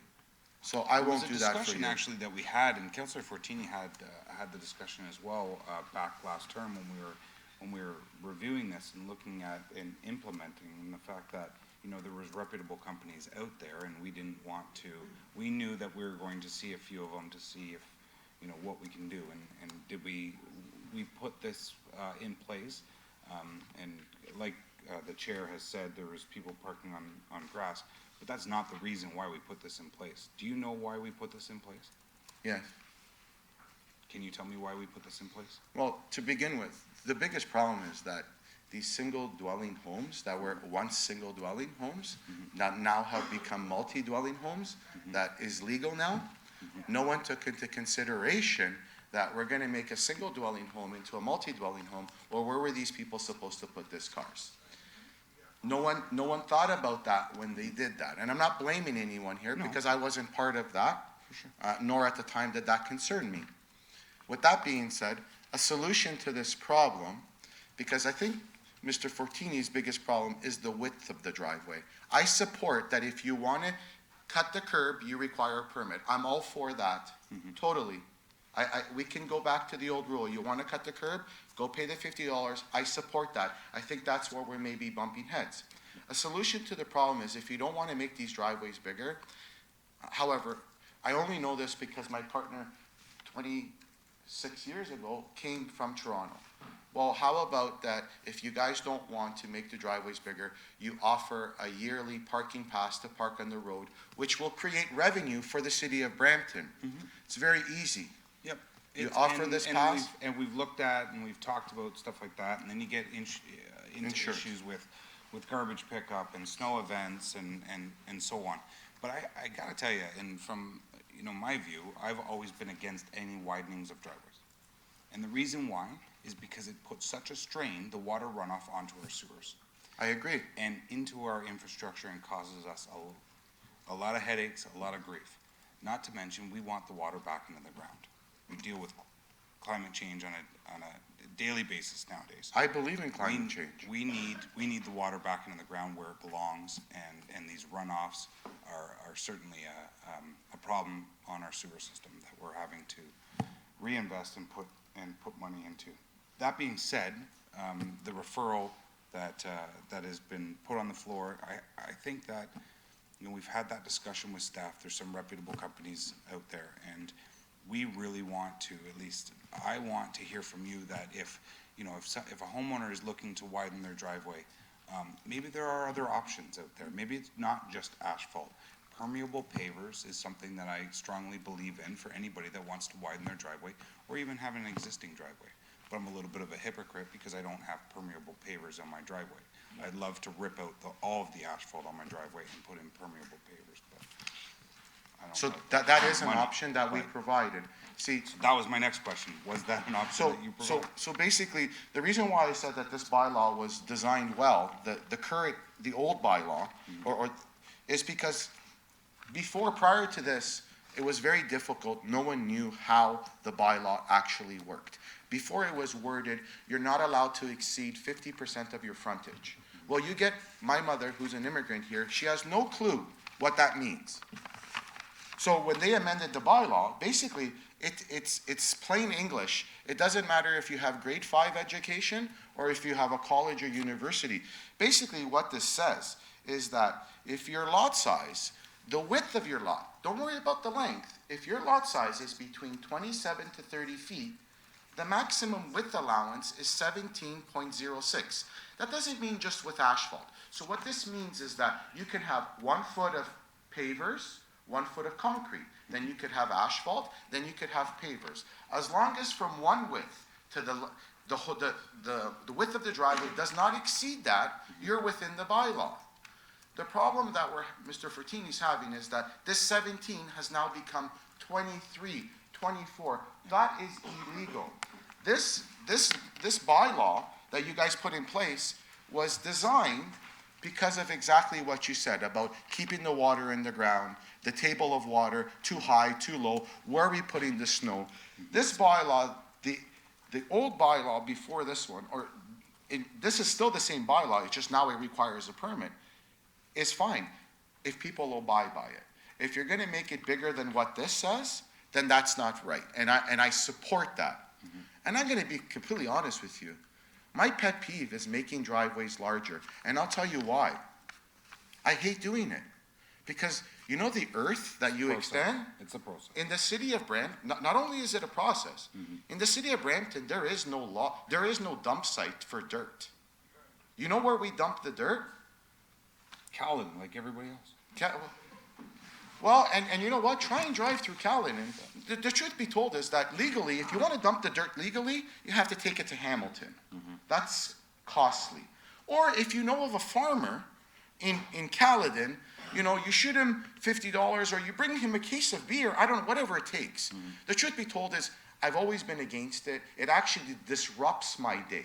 If I could every day just go remove the old asphalt, maybe put in a foot of concrete, like some nice concrete curbs, the walkway, that would be perfect for me. But to start extending people's driveway 5, 6 feet, it's actually a nuisance to me. Yeah. My partner hates it because we have nowhere to, it ties up the dump truck for the whole day. Yeah. Because when you go dump the dirt, some people will charge you $200 for the truck. If the truck is full or half full, it's the same cost. So you're not gonna just go dig your driveway, put a little bit of dirt, and then go pay $200 to, it doesn't make sense. The people that have ruined this are the people that are working without licenses, the bad apples. That's the bottom line. No, and we understand, and this wasn't, this bylaw wasn't implemented to penalize any of the good businesses that we respect and we want here in Brampton. And I agree with everything Councillor Singh has said, and I support him on the referral that he's put forward. And I only ask staff to maybe have the discussions with members of council that didn't go through last term. There was a lot of information that came out of last term and why we made the decision that we did. So maybe if that's an opportunity and even a refresher for new members, I'll take the refresher. So thank you, Mr. Mayor, for coming. Thank you. Thank you, Mr. Chair. Thank you, Councillor Pleshy. Councillor Medeiros. Thank you, through the chair. I support the referral. I'm good with the referral. But I do see that there are still some moving pieces here. You know, I appreciate Councillor Singh's passion for supporting business and understanding your business, which I would lie to you if I told you I do. But one thing I do know is our business. And I can tell you that the amount of time, the amount of effort that we put in on legal driveways is beyond, is a resource intensive and is causing strain for councillors. Because the classic is, especially during, I guess, when it's pavement season, 20 calls during the week where 10 allege that they knew nothing about it. And then we find out that these are not credible pavement companies, and then have to go to staff. So the problem that we have here is our business. And how do we address our business, support our residents, and at the same time ensure that there's accountability? Is that a question to me? No, it's essentially understanding the challenge that we have. So when we talk about, I guess, looking at best practices of other municipalities, so I'm hoping in the referral that there's opportunities to consult with folks like yourself.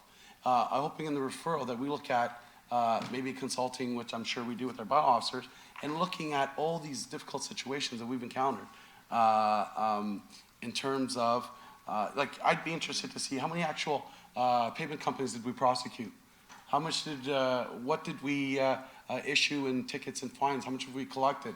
Who actually, pavement companies, who's actually paying their, because I know pavement companies, when I asked, do they pay their, they were oblivious to their obligation to pay to work in the city of Brampton. So I'd like to see all that information for us to get an understanding, but there is that happy medium, is to ensure that you're successful, to ensure that the industry is there. The consumer protection aspect, we have that obligation to ensure our residents get those services they need. And like Councilor Plush had suggested, we have climate change, we have all those other implications. But I will tell you, just even door knocking during the election, there's not a street that I go on where I don't see illegal driveways. Yes. And folks reaching out to me and how can we legalize this without having to rip it up and so on. So those are the sort of the challenges that we're having all together as a, be it yourselves in the sector and us as a municipality. So I do support the referral, but again, I do want us to look at, you know, I think at budget time we'll be looking at this issue in a different lens, but that's what I would hope that colleagues understand the impact that's having on the city of Brampton. Thank you. Thank you very much, Councillor Medeiros. Councillor Fatini, do you have any further questions of the delegate? Okay. I'm gonna have it to staff and sell. I know you're a reputable company, but I wish everyone was like you. You know, that's the problem. I'm just gonna ask Elizabeth one question. I forgot. So, Can we excuse the yeah, delegation? that's fine. Thank you, Okay, so I need a motion to receive the delegation. Councillor Singh, all in favor? Carried. Go ahead. You can sit down. So, Elizabeth, just a quick question. Before we came up with these permits, people came around and just dug the driveways. We didn't look at all these locates. Why do we have to go through this process now? It takes 3 weeks for these people, right? That's the main concern is go in, get it, and out the door you go. Thank you, through you, Mr. Chair. Agreed, there was no oversight prior to the enactment of this bylaw. And I do want to clarify that there has been no change whatsoever to the 2006 zoning requirements. So the only change now is that the same widths are based on the same width of lot provisions that have applied for the last 13, 14 years. The only change is now that you're obligated to obtain a permit before conducting the work.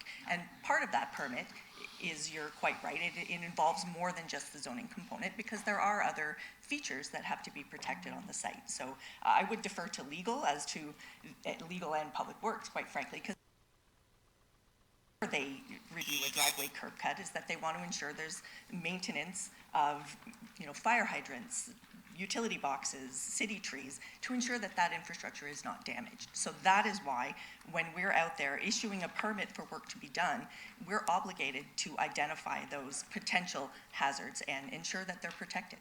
Yeah. But that's if we cut a curb. So you're saying, they come to my house, it's a remove and put down. The curb's already done. I'm not talking about the curb, the driveway itself. Why can't it be issued right on the spot? They're just removing what they have. We don't need a curb cut to look at all these utilities or fire hydrant, or it's too close to the intersection. You have to be 30 meters. And through you, Mr. Chair, if that is the will of council, if there's an amendment that's recommended to the bylaw that resurfacing shall not be subject to the same permit review, we're certainly open to that. Right now, resurfacing would require that. It's also going to look at whether the driveway that's existing is too wide and require that that be brought into compliance with the zoning bylaw. That will ensure that the resident is not at future then, you know, receiving or having approval from the city for something that we've identified as being non-compliant with our standards. Okay, and I understand what they're saying. On that piece of paper, I think we have to change it also, because they look at the frontage. It's not the frontage of the lot. Am I right?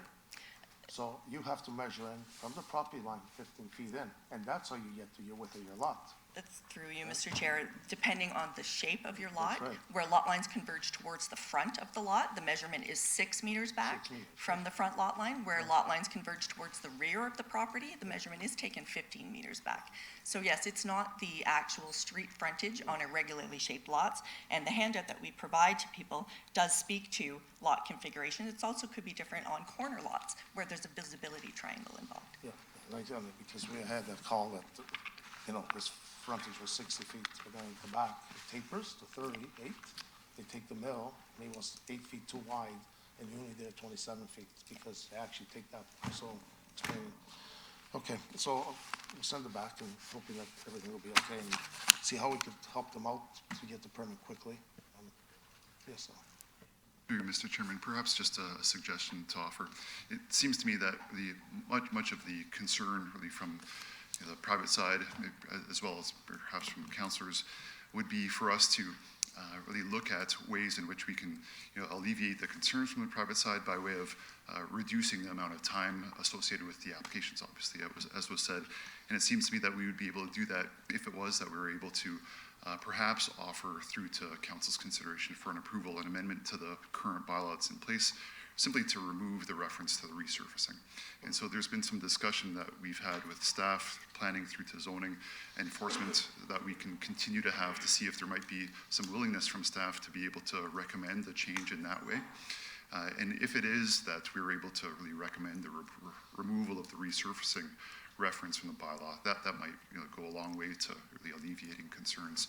So I'm just wanting to really offer up that perhaps the referral through to staff might be scoped in a way to look at that matter in particular. Okay, so we have, I know we brought this up last year, I put a hold on, I was the one bringing it forward to put a hold, no cut driveways, so we review all this bylaw. Do you know how many driveways we have to go look at now to review them? I think we have a lot of driveways on hold. Do we know? Myself, I do not. Those maybe, or John? 500 driveways, we have to go back and review now. So, okay. Hold on, wait. I'm sorry, legal. Through the chair, I think that there may be options that we can put forward to address the concerns that you've raised here today that may not necessarily require the removal of resurfacing from the bylaw, but might still alleviate the concerns and result in an easier process to provide permits for resurfacing and still protect the residents and the city from the issues that we've seen that have given rise to this bylaw in the first place. So if it's referred back to council, I think we can come back with a number of recommendations for you. Yeah, and that's what I thought, when like remove and replace, I've always thought, that's what I told Paul, I don't think so we needed a permit, because you're really taking it out and putting it down, is when you're making it wider. And I agree with Sal, illegal basements, more parking on the grass, and people are widening and widening and widening more, and it's becoming, all this water going in our drains. A lot of the area in the Bramalea Road, and the Bramalea down Belmore, it's all getting over flooded and it's backing into the homes, so. Okay, so that's good, the referral will go back to staff, and I'll support it. Yeah, I just, but we should still have that option on the table, because I think, it also makes sense, but I look forward to seeing what you have to offer. And I don't want to be putting a lot of resources into this. We have other issues, whether staff time or money. So if it just makes sense to remove it for now, it makes sense. Okay? All right. Thank you. Just a quick question to staff. We have the word in a timely manner. Can you provide some idea of actually when this would be available?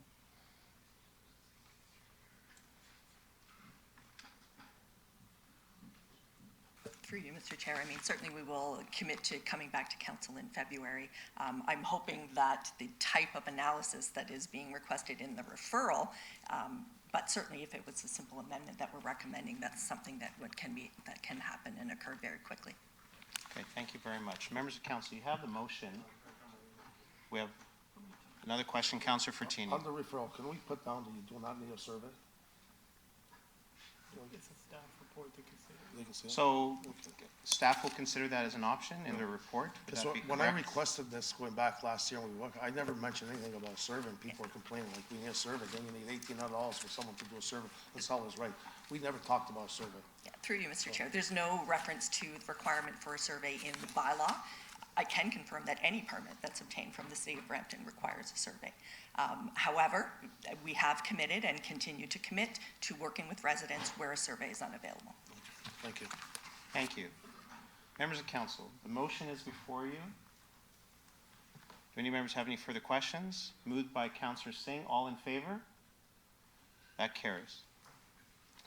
Thank you very much.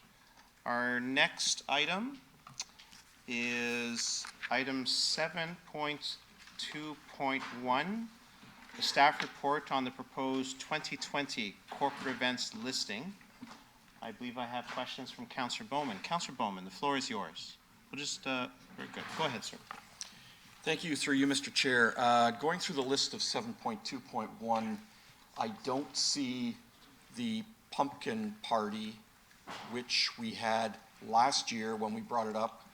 We had all agreed that it was going to go back on the list for this year. Through the chair, the pumpkin party is a Garden Square event, and that will be going forward as part of the Garden Square programming report that you'll receive in February. Okay, so it's still going to be back on? Perfect, thank you.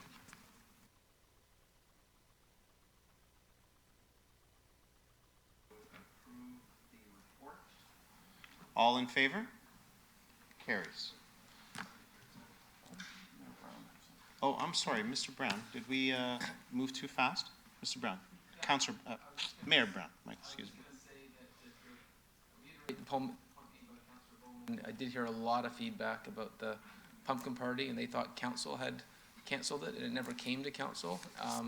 And so I'm glad to hear that's back on, and I think if we advertise that early on, you'll get a great turnout. Thank you, Mr. Mayor. Moving on to item 7.2.2, a staff report regarding the update on the RIC relocation grant.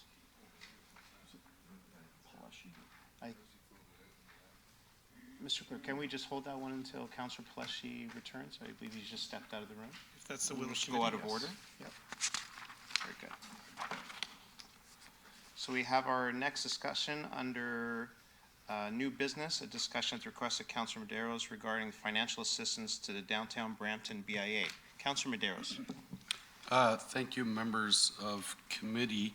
It came to my attention as one of the BIA members and Councillor Santos,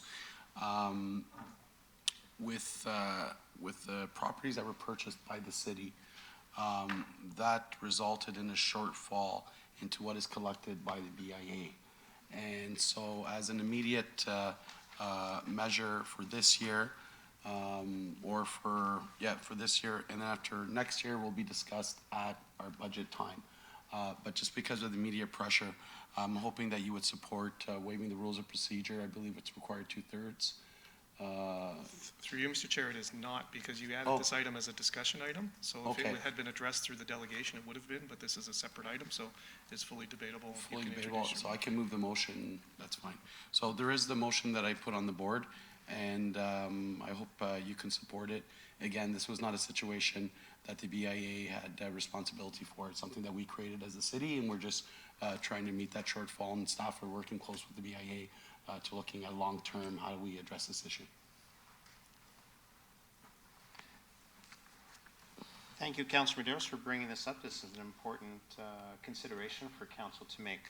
Do any members have any question with regards to this request and the motion that you see on the screen? Seeing, Councillor Bowman? Football. Thank you.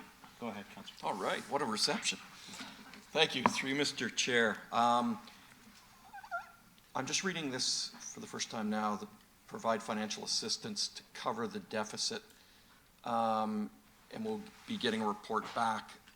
How soon is the report going to come back, and is the BIA going to be in any financial deficits until we get this report back?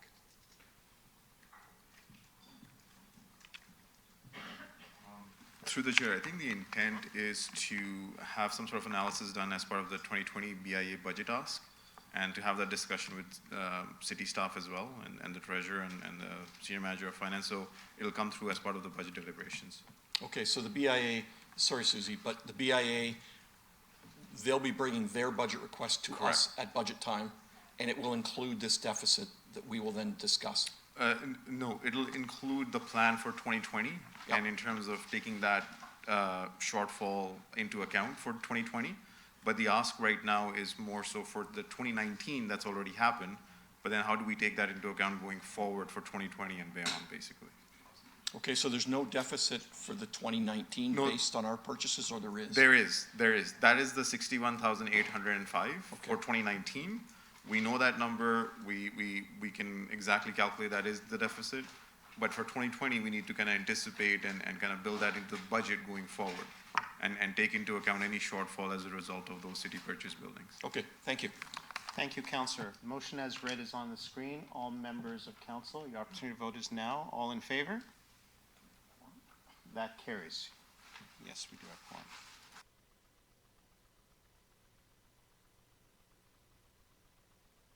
Since Councillor Pelletier has not returned, what do we do with item 7.2.2? Through you, Mr. Chair, it is before committee, so committee could decide to proceed. Or they could stand it down, and there still is councillor question period and public question period in regard to this section before we move on to corporate So we'll just stand down the item for now. Okay. So we have public question, councillor question period. Do any members have questions with regards to any item that we covered in the previous section? He's not here, so then I think we should just approve the report. Can we do that? Yeah. So can I get a motion to receive the staff report from Councillor Santos? All members in favor? And approve the staff report. All in favor? That carries. Public question period. Do members of the public have any questions with items from this section? Please come down. Seeing none, we're now moving on to the corporate services section. I invite Councillor Singh, the Chair of Corporate Services, to chair the next section of the meeting.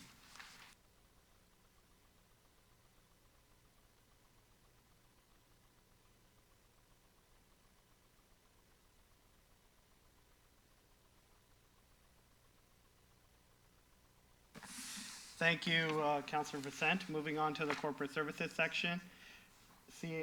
Seeing we have no staff presentation, 8.2.1 was put in consent. 8.2.2 is in consent. 8.2.3 is in consent. So we have a discussion on 8.3.1. Seeing that the councillor who requested the discussion isn't here, I guess we can stand it down till later or move forward. Okay, we'll move forward. 8.4, seeing no correspondence. 8.5, councillor question period. Seeing none. 8.6, public question period. Seeing none, I pass it on back to Councillor Vicente.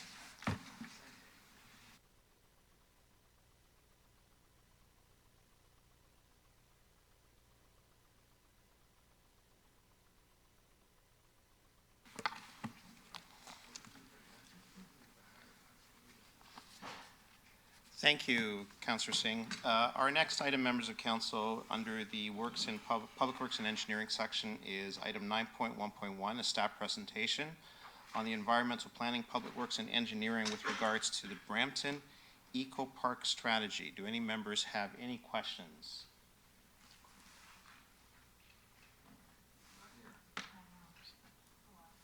So I see no questions.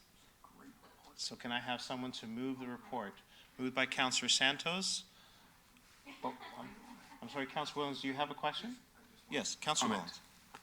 I just want to comment, thank you to staff, to Michael Hoy and Zoe for putting this together. Excellent report. It's very good. You did a good job. A lot of thought went into it.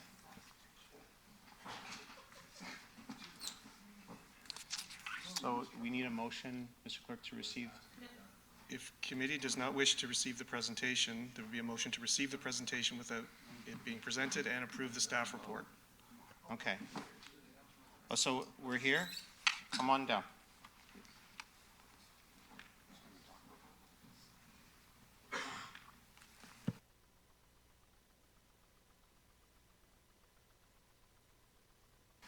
Floor is all yours.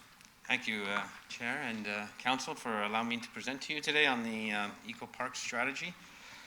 The Eco Park strategy was a catalytic action that came out of the 2040 vision, and it's also a council priority at 3.2.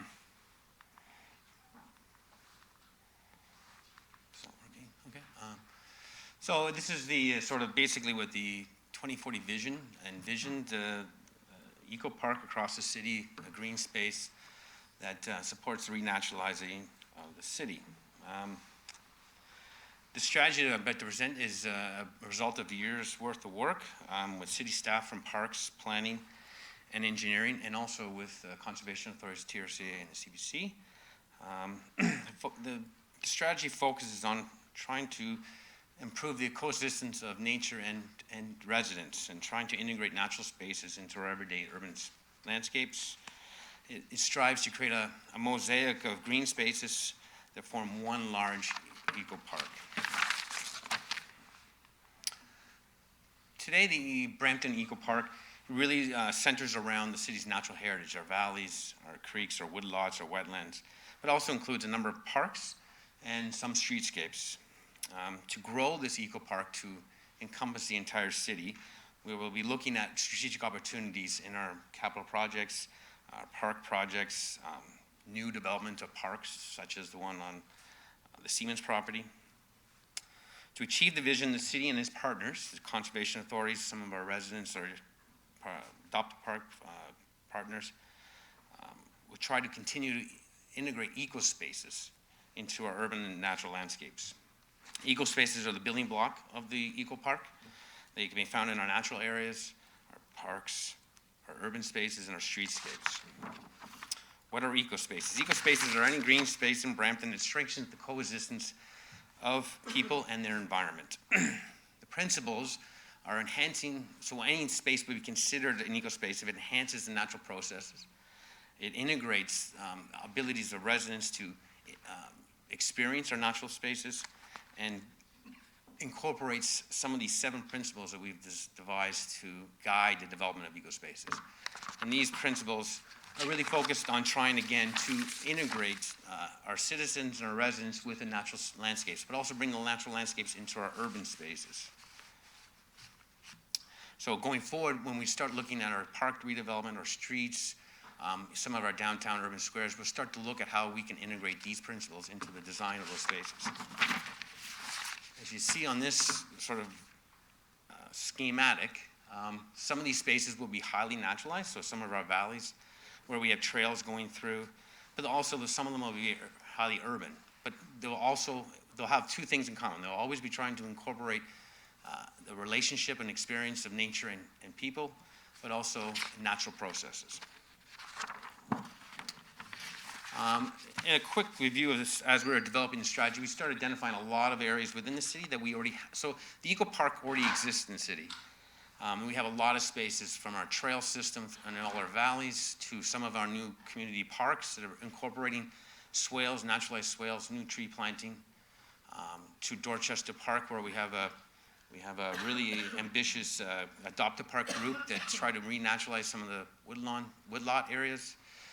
Some of the bioswales we're doing on our streets, and in our Massey Park, where some neighborhood schools are taking over some of the management of that park. Going forward, some of the opportunities to improve and expand the eco park to other areas of the city, we look at how we can integrate community gardens, reducing mowing, bring natural landscapes into some of our parks, but also bringing some activities, passive activities into our valleys, such as exercise areas, maybe benches, looking at public art as well.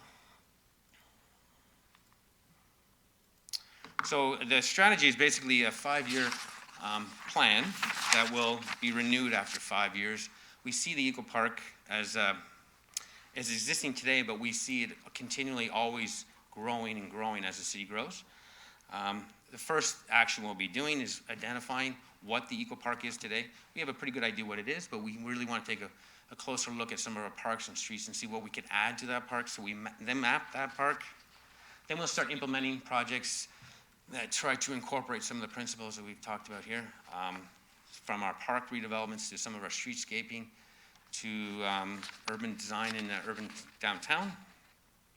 Then we'll educate, engage, and empower residents. So one of the big things is getting residents to take stewardship of these spaces and getting them involved in the design and maintenance of them. But that takes a lot of work, getting out to residents. One of the main strategies here is to grow the Adopt a Park program, to get more people, more places under that program.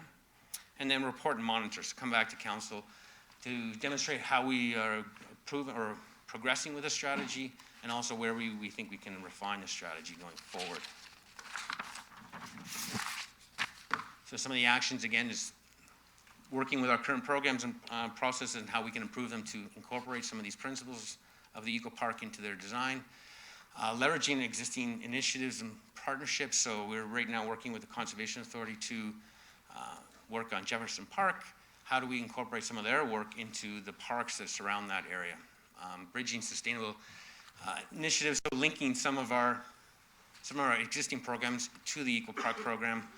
So when we do some retrofits of playgrounds, maybe incorporate tree planting into those projects. Developing new collaborations, see if there's new partners out there that we can work with. They could bring some money and expertise to the city. And then really working with our residents and some of our groups to start having more stewardship of those spaces, get them involved in animating these spaces. And celebrating successes, create some events that come into our parks, into our natural areas to celebrate what these are. And then again, monitoring, ongoing looking and expanding the maps, understanding where we're going.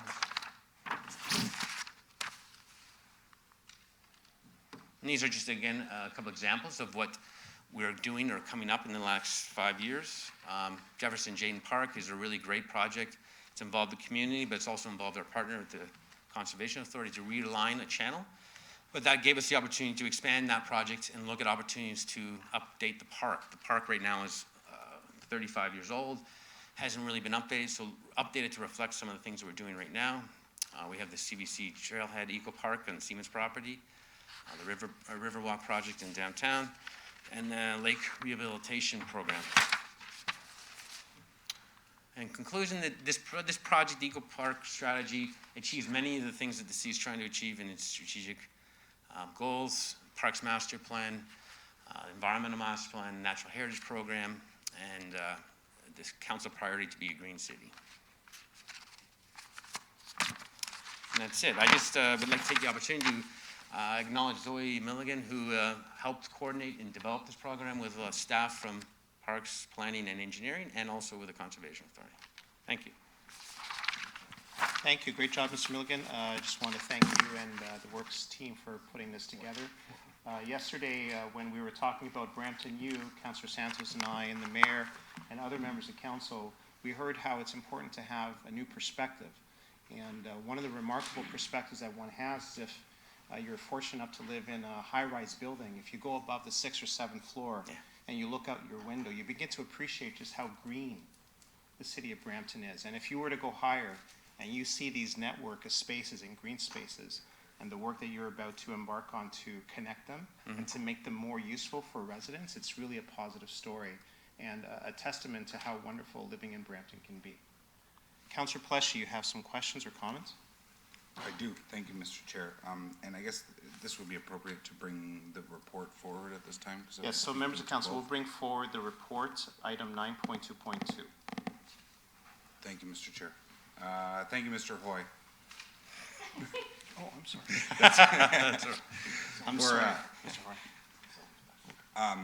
For bringing this forward. And it's really exciting, and I love the fact that we're really looking into this and we're diving into it a little bit.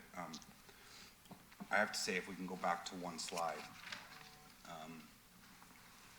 nope, to all the master plans, and every single one of those plans up there, this council appreciates and we toe the flag in terms of supporting these documents and moving them forward. To me, sitting here and as a resident, I'm kind of getting confused with the amount of master plans and strategies that we're undertaking, and I would really like to see kind of at some point maybe having the discussion of how they're all meshing together, and really there are a number of plans, but it is one big giant plan for the city of Brampton. So I think that's something that we do have to start emphasizing and having that discussion on going through some of the goals, 1, 2, 4, and the timelines, the strategies. And I dug a little bit deeper into the report in terms of what those strategies are. And I feel like, you know, we can be meshing some of these strategies together, and they're not just, you know, let's start working on one, and then when that's complete, let's start working on two. This is going to be an ongoing thing, much like any of our master plans and strategies. And I think that was the direction when we were implementing these strategies and master plans. These are what they are, but they're going to continue to evolve and so on and whatnot.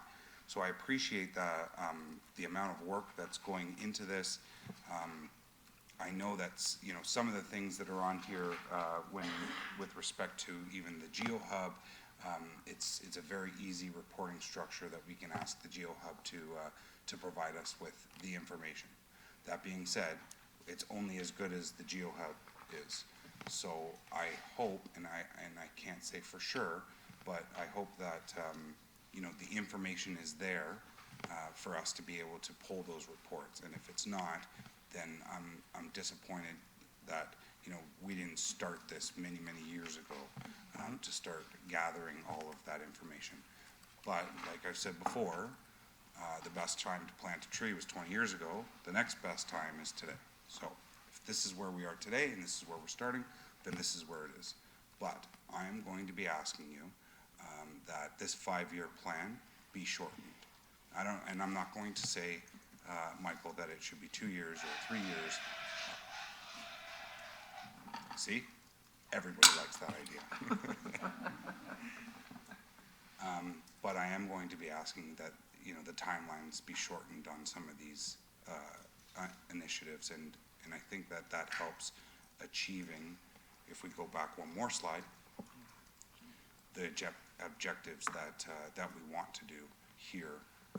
You know, when you talk about Jefferson, Jordan, and some of the things that we can be doing for the rehabilitation, I think we know some of the things that we can be doing. Mm-hmm. So I know this isn't going to stop any of those four particular items, or I just want us to be able to continue to work through them, work through these, our master plans, the integration of all of them, but I do want to see a shortened timeline.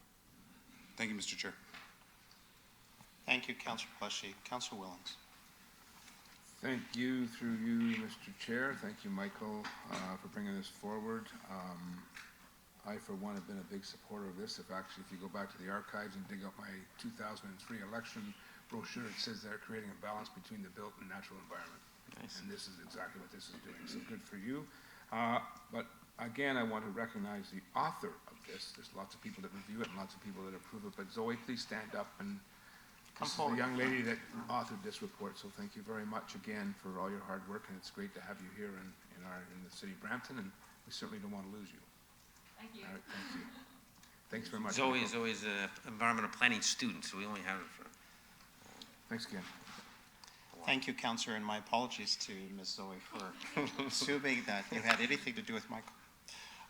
Councillor Santos. I think that was worse.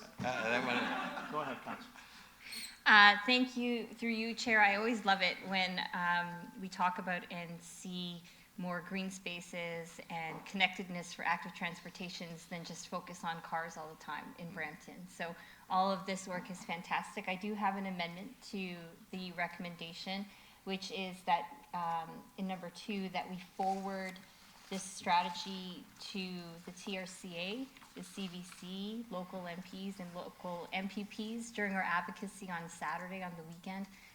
The MPs expressed to us that they want to see have more communication on the things we're doing, and climate change for the federal government seems to be a priority, and some of our local MPPs really promote active transportation and green spaces. So if we can make sure that they know about this, perhaps they'll come to us and say, hey, there's funding that you could apply for related to this strategy, instead of us going to them and them not knowing. So I'm just going to make that amendment if we can.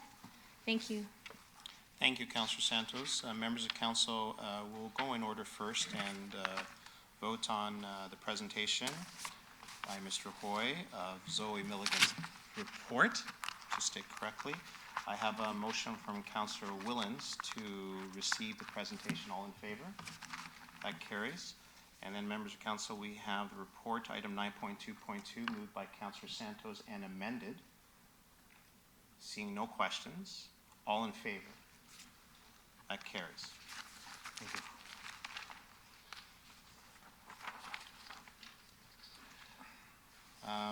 I believe, Mr. Chair, Mr. Clerk, that we had put item 9.2.3 into consent. Is that correct? Mr. Chair, He's Mr. Clerk. no, I'm asking Mr. Chair on the last one, you didn't talk about the shortened timeline. Yeah, that was direction. Okay, thank you. Was that under consent, Mr. Clerk? It was. So item 9.3 is in consent, and item 9.2.4 is in consent. Item 9.3.1 is also in consent, and 9.3.2 in consent. We have no correspondence. Do any members of council have questions about any part of this part of the agenda? Seeing none. Do any members of the public have any questions with items covered in this part of the agenda? Seeing none. So I now turn over the chair to Chair Santos to chair Community Services section.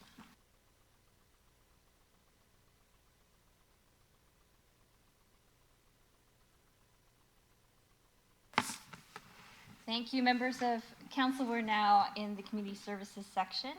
Item 10.3.1 was put into consent. The next item is 10.3.2, and that is a discussion from at the request of Regional Councillor Fortini.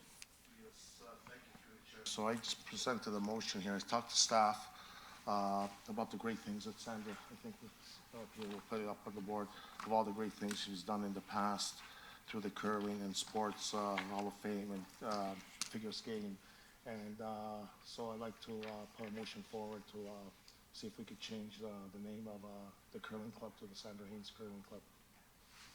And it's seconded by Mayor Brown. Do any members wish to speak on the motion? Councillor Majeros. Thank you through the chair. I just want to say thank you, Councillor Fortini, and it's interesting with the passing away of I guess the sports legend over the weekend. Some of the comments which were salient was the fact that, you know, why wait till after to recognize people when they're passing and celebrate while they're alive. And you know, and I hate to speak in those terms, but I think Councillor Fortini, what you're doing here really speaks to that. So I thank you. And I did not know Councillor Haynes as others would have, but certainly I think seeing some of the work that she did and speaking to you, you know, I'm more than happy to support it. Thank you, Councillor Williams. Thank you, through the chair. I think this is really great to see, and just to echo what Councillor Madeira said, it's always good to recognize people when they are here with us, and it's a great opportunity. And knowing what I know of the figure skating community, they speak very highly of her and the work that she's done to help promote it. So I think it's really great, and I do support this. Thank you, and Councillor Fortini. Thank you. So I wanted to see if staff could work with us maybe in May, because that's when she's here, and I'd like to thank Chris for the good work you do at the curling club. Thank you. Thank you, members of council. There is no one else on the board. We do have a motion. All those in favor? Opposed? That motion is carried. Next item of the agenda, 10.3 was 10.3.3 was dealt with earlier. I'm now at 10.5, councillor question period. Do any members of council have any questions regarding this section?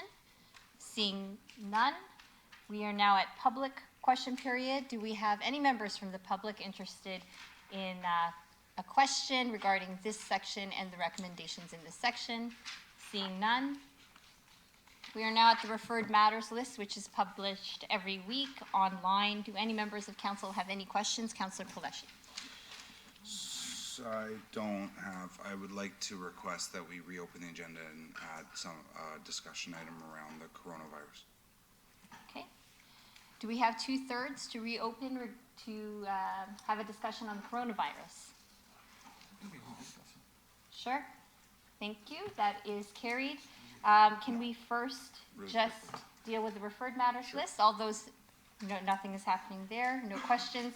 Okay, let's deal with the coronavirus item. Through you, Madam Chair, I just wish to bring to your attention that 8.3.1 was a discussion item at the request of Regional Councillor Fortini regarding city representatives on the Vehicle for Hire Advisory Committee. That item has not been addressed as Councillor Fortini was not in the room when committee. Okay, so why don't we deal with that item, 8.3.1 first, followed by the coronavirus item, and then we can move into public question period. Councillor Fortini, 8.3.1. About it completely. This is something to do with environmental, or us, even the taxi advisory committee. I think the minute, is that what the one we're talking about? 8.3.1. Yeah, for the vehicle hirings for the taxi. So last council, I think we had 2 representatives from the city council on it, and I think we should add 2 more. I did talk to staff, and I think we're going to only be meeting once every 6 months. So I don't know if we have to do the nominations now, whoever wants to sit on it, or we're going to wait for a council. Well, we have no representative on the committee, so we need at least 2. So your proposal is to allow for 2 extra council members to sit on the Vehicle for Hire Committee? Well, we don't have any, so We this is don't a have committee it's going to be a new committee, which we had last term. Yeah. So we're coming up with this committee. So I think Preet's not here, so maybe we could defer this to the council, see if he wants to sit on, or Kara wants to sit on, or someone else, and we have to appoint 2 councillors on this committee. Okay. So it was me and Preet that sat on it last time. Thank you, Councillor, and perhaps in the meantime, we could figure out who that councillor may be and be prepared for next week. Any further questions on this issue? Nope. Okay, so that item is deferred to council next week. Councillor Palashi, your item on coronavirus. Thank you, Madam Chair. And I guess we've all been watching the news and seeing how this coronavirus is rapidly spreading and has now taken over more deaths than SARS in China. So I know that we've only had 2 confirmed cases. I believe there's 17 under investigation in Canada, 3 confirmed cases in Canada, and 17, I believe, coast to coast. That are currently being investigated. I know that we've received responses from regional council, our regional medical officer, indicating that you know, they have the matter under control. They're watching it, and the airport is on somewhat alert, and our hospitals have the capabilities of containing and. But I think us here at the City of Brampton, with the number of people that are coming through here, I think we need to step up a little bit to ensure that everybody knows to be just the reminders of washing their hands and having the antibacterial thingamajiggers, dispensers readily available and stocked. I saw an email not too long ago that from somebody at the City of Brampton that said that it's up to the department to ensure that their dispensers are stocked in their departments. I look to the CAO to change that and to make sure, because I don't know any job description in the City of Brampton that states that you have to stock up your antibacterial dispensers. So if we can ensure that we have somebody that's dedicated to going around ensuring that all of these are stocked up, and then maybe if we can just get, you know, reoccurring notices out. Kim, if you can put something together and just to get the word out right across the organization to ensure that it's, you know, the World Health Organization just had a news release about 10 minutes ago, just stating that hygiene is so important currently, and that's kind of the only way we're going to combat this. You know, I heard Australia has come out with the has replicated the disease, which is good steps, or the virus, which is, you know, good steps in a cure. But I think we're still a long way away, and how, you know, when you have 800 new cases in the last 24 hours, and you know, SARS was an issue, and H1N1 as well. I have a bad feeling, and I would like the opportunity to voice my concerns and see if we can do what we can do here at the City of Brampton. Thank you, Councillor. Councillor, Kim's gonna- yeah, go ahead, Kim. Through the chair, working with the CEO's office, will undertake that. Thank you. Thank you, Madam Chair. It's great to see Kim here today. The bench. Councillor Williams. Thank you, Madam Chair. Just a question for regional staff or staff, or regional councillor, sorry, and staff. Is there anything we should be knowing from public health in that area? Any new updates or things that are like steps that we could be taken or our residents can be taken if they have symptoms or if they're in contact? Or I know that there's always notices put out, but sometimes people don't read them. So I'm just wondering if there's any takeaways that we can hear about public health in particular. Thank you, Chair. Yeah. Thank you for the question. So Brampton's Emergency Management Office is in constant contact with public health on this matter. The region's public health team is taking the lead, and City Brampton is supporting that. We are reposting the information and updates that the region's putting out. You may have seen an email from myself to all staff, I believe yesterday, just reminding and highlighting the importance of taking certain precautions that are outlined.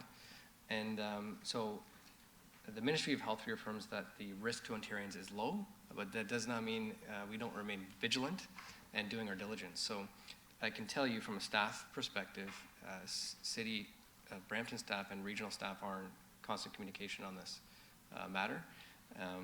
And so it is being carefully monitored, and there's checkpoints. The Brampton Emergency Management Office is standing on guard for, tactics to take in the event, things start to, not get better or not improve. We're on standby and we're in constant communication. So I hope that helps. Yeah. Is there a coronavirus hotline or something that people can call through the region, or has anything like that been provided, or is it just through email or calling public health number? Yeah, so right now they're just web links. There's Peel Region in Ontario with specific pages on coronavirus. City of Brampton can push that messaging out as well to links where those hotlines may be. Okay. Thank you. Thank you very much, and was just told by Councillor Paleshi that if anyone's looking for a mask regarding this issue, there are specifically N95 masks and can be purchased at the hardware building supply store, and I'm not sure if they're available in pharmacies. So again, it's N95 masks. Any further questions on this matter? Nope. Next is public question period. Do any members of the public have any questions? Seeing none, the next item is the closed session items. May I have a motion to move into closed session to deal with the following items? The 13.1 minutes regarding the Brampton Sports Hall of Fame Committee. 13.2, a position, plan, procedure, criteria, or instruction to be applied to any negotiations carried on or to be carried on by or on behalf of the municipality or committee of council, local board, and a proposed or pending acquisition or disposition of land by the municipality or local board. And 13.3, proposed or pending acquisition or disposition of land by the municipality or local board. I have a motion from Councillor Singh to go into closed. All those in favor? We are recessed for about 10 minutes and we'll meet in the boardroom on the 4th floor. Thank you.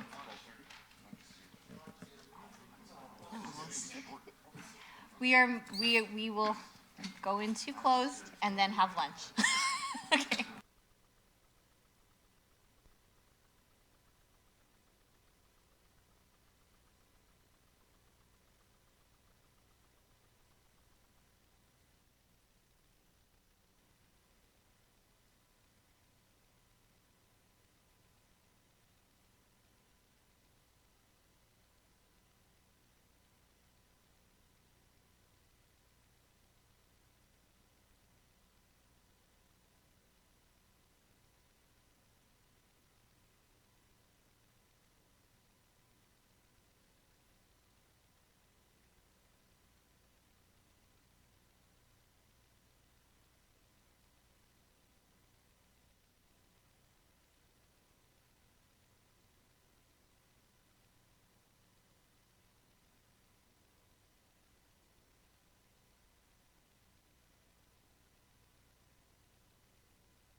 Oh, that's great.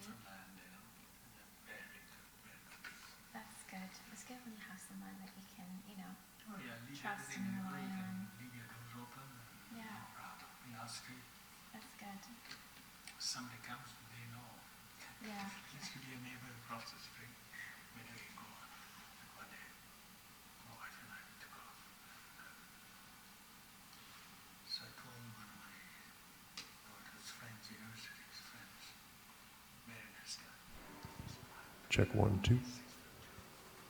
Test 1, 2. Test 1, 2. Test 1, 2.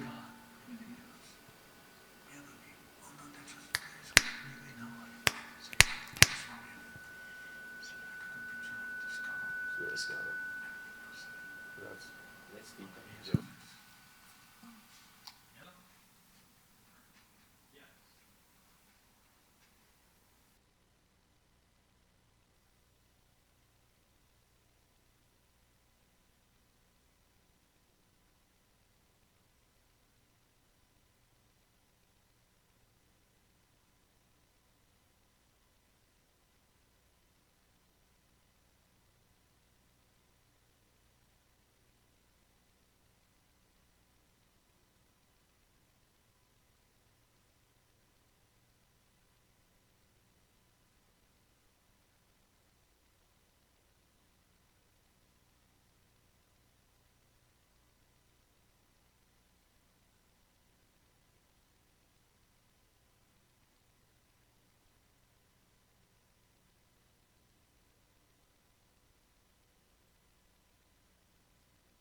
Members of council, in the continuing interest of transparency and open government, I will report in public session any outcomes from today's closed session business. As a result of our closed session today, I wish to report the following: 13.1 minutes closed session, Brampton Sports Hall of Fame Committee, January 16th, 2020.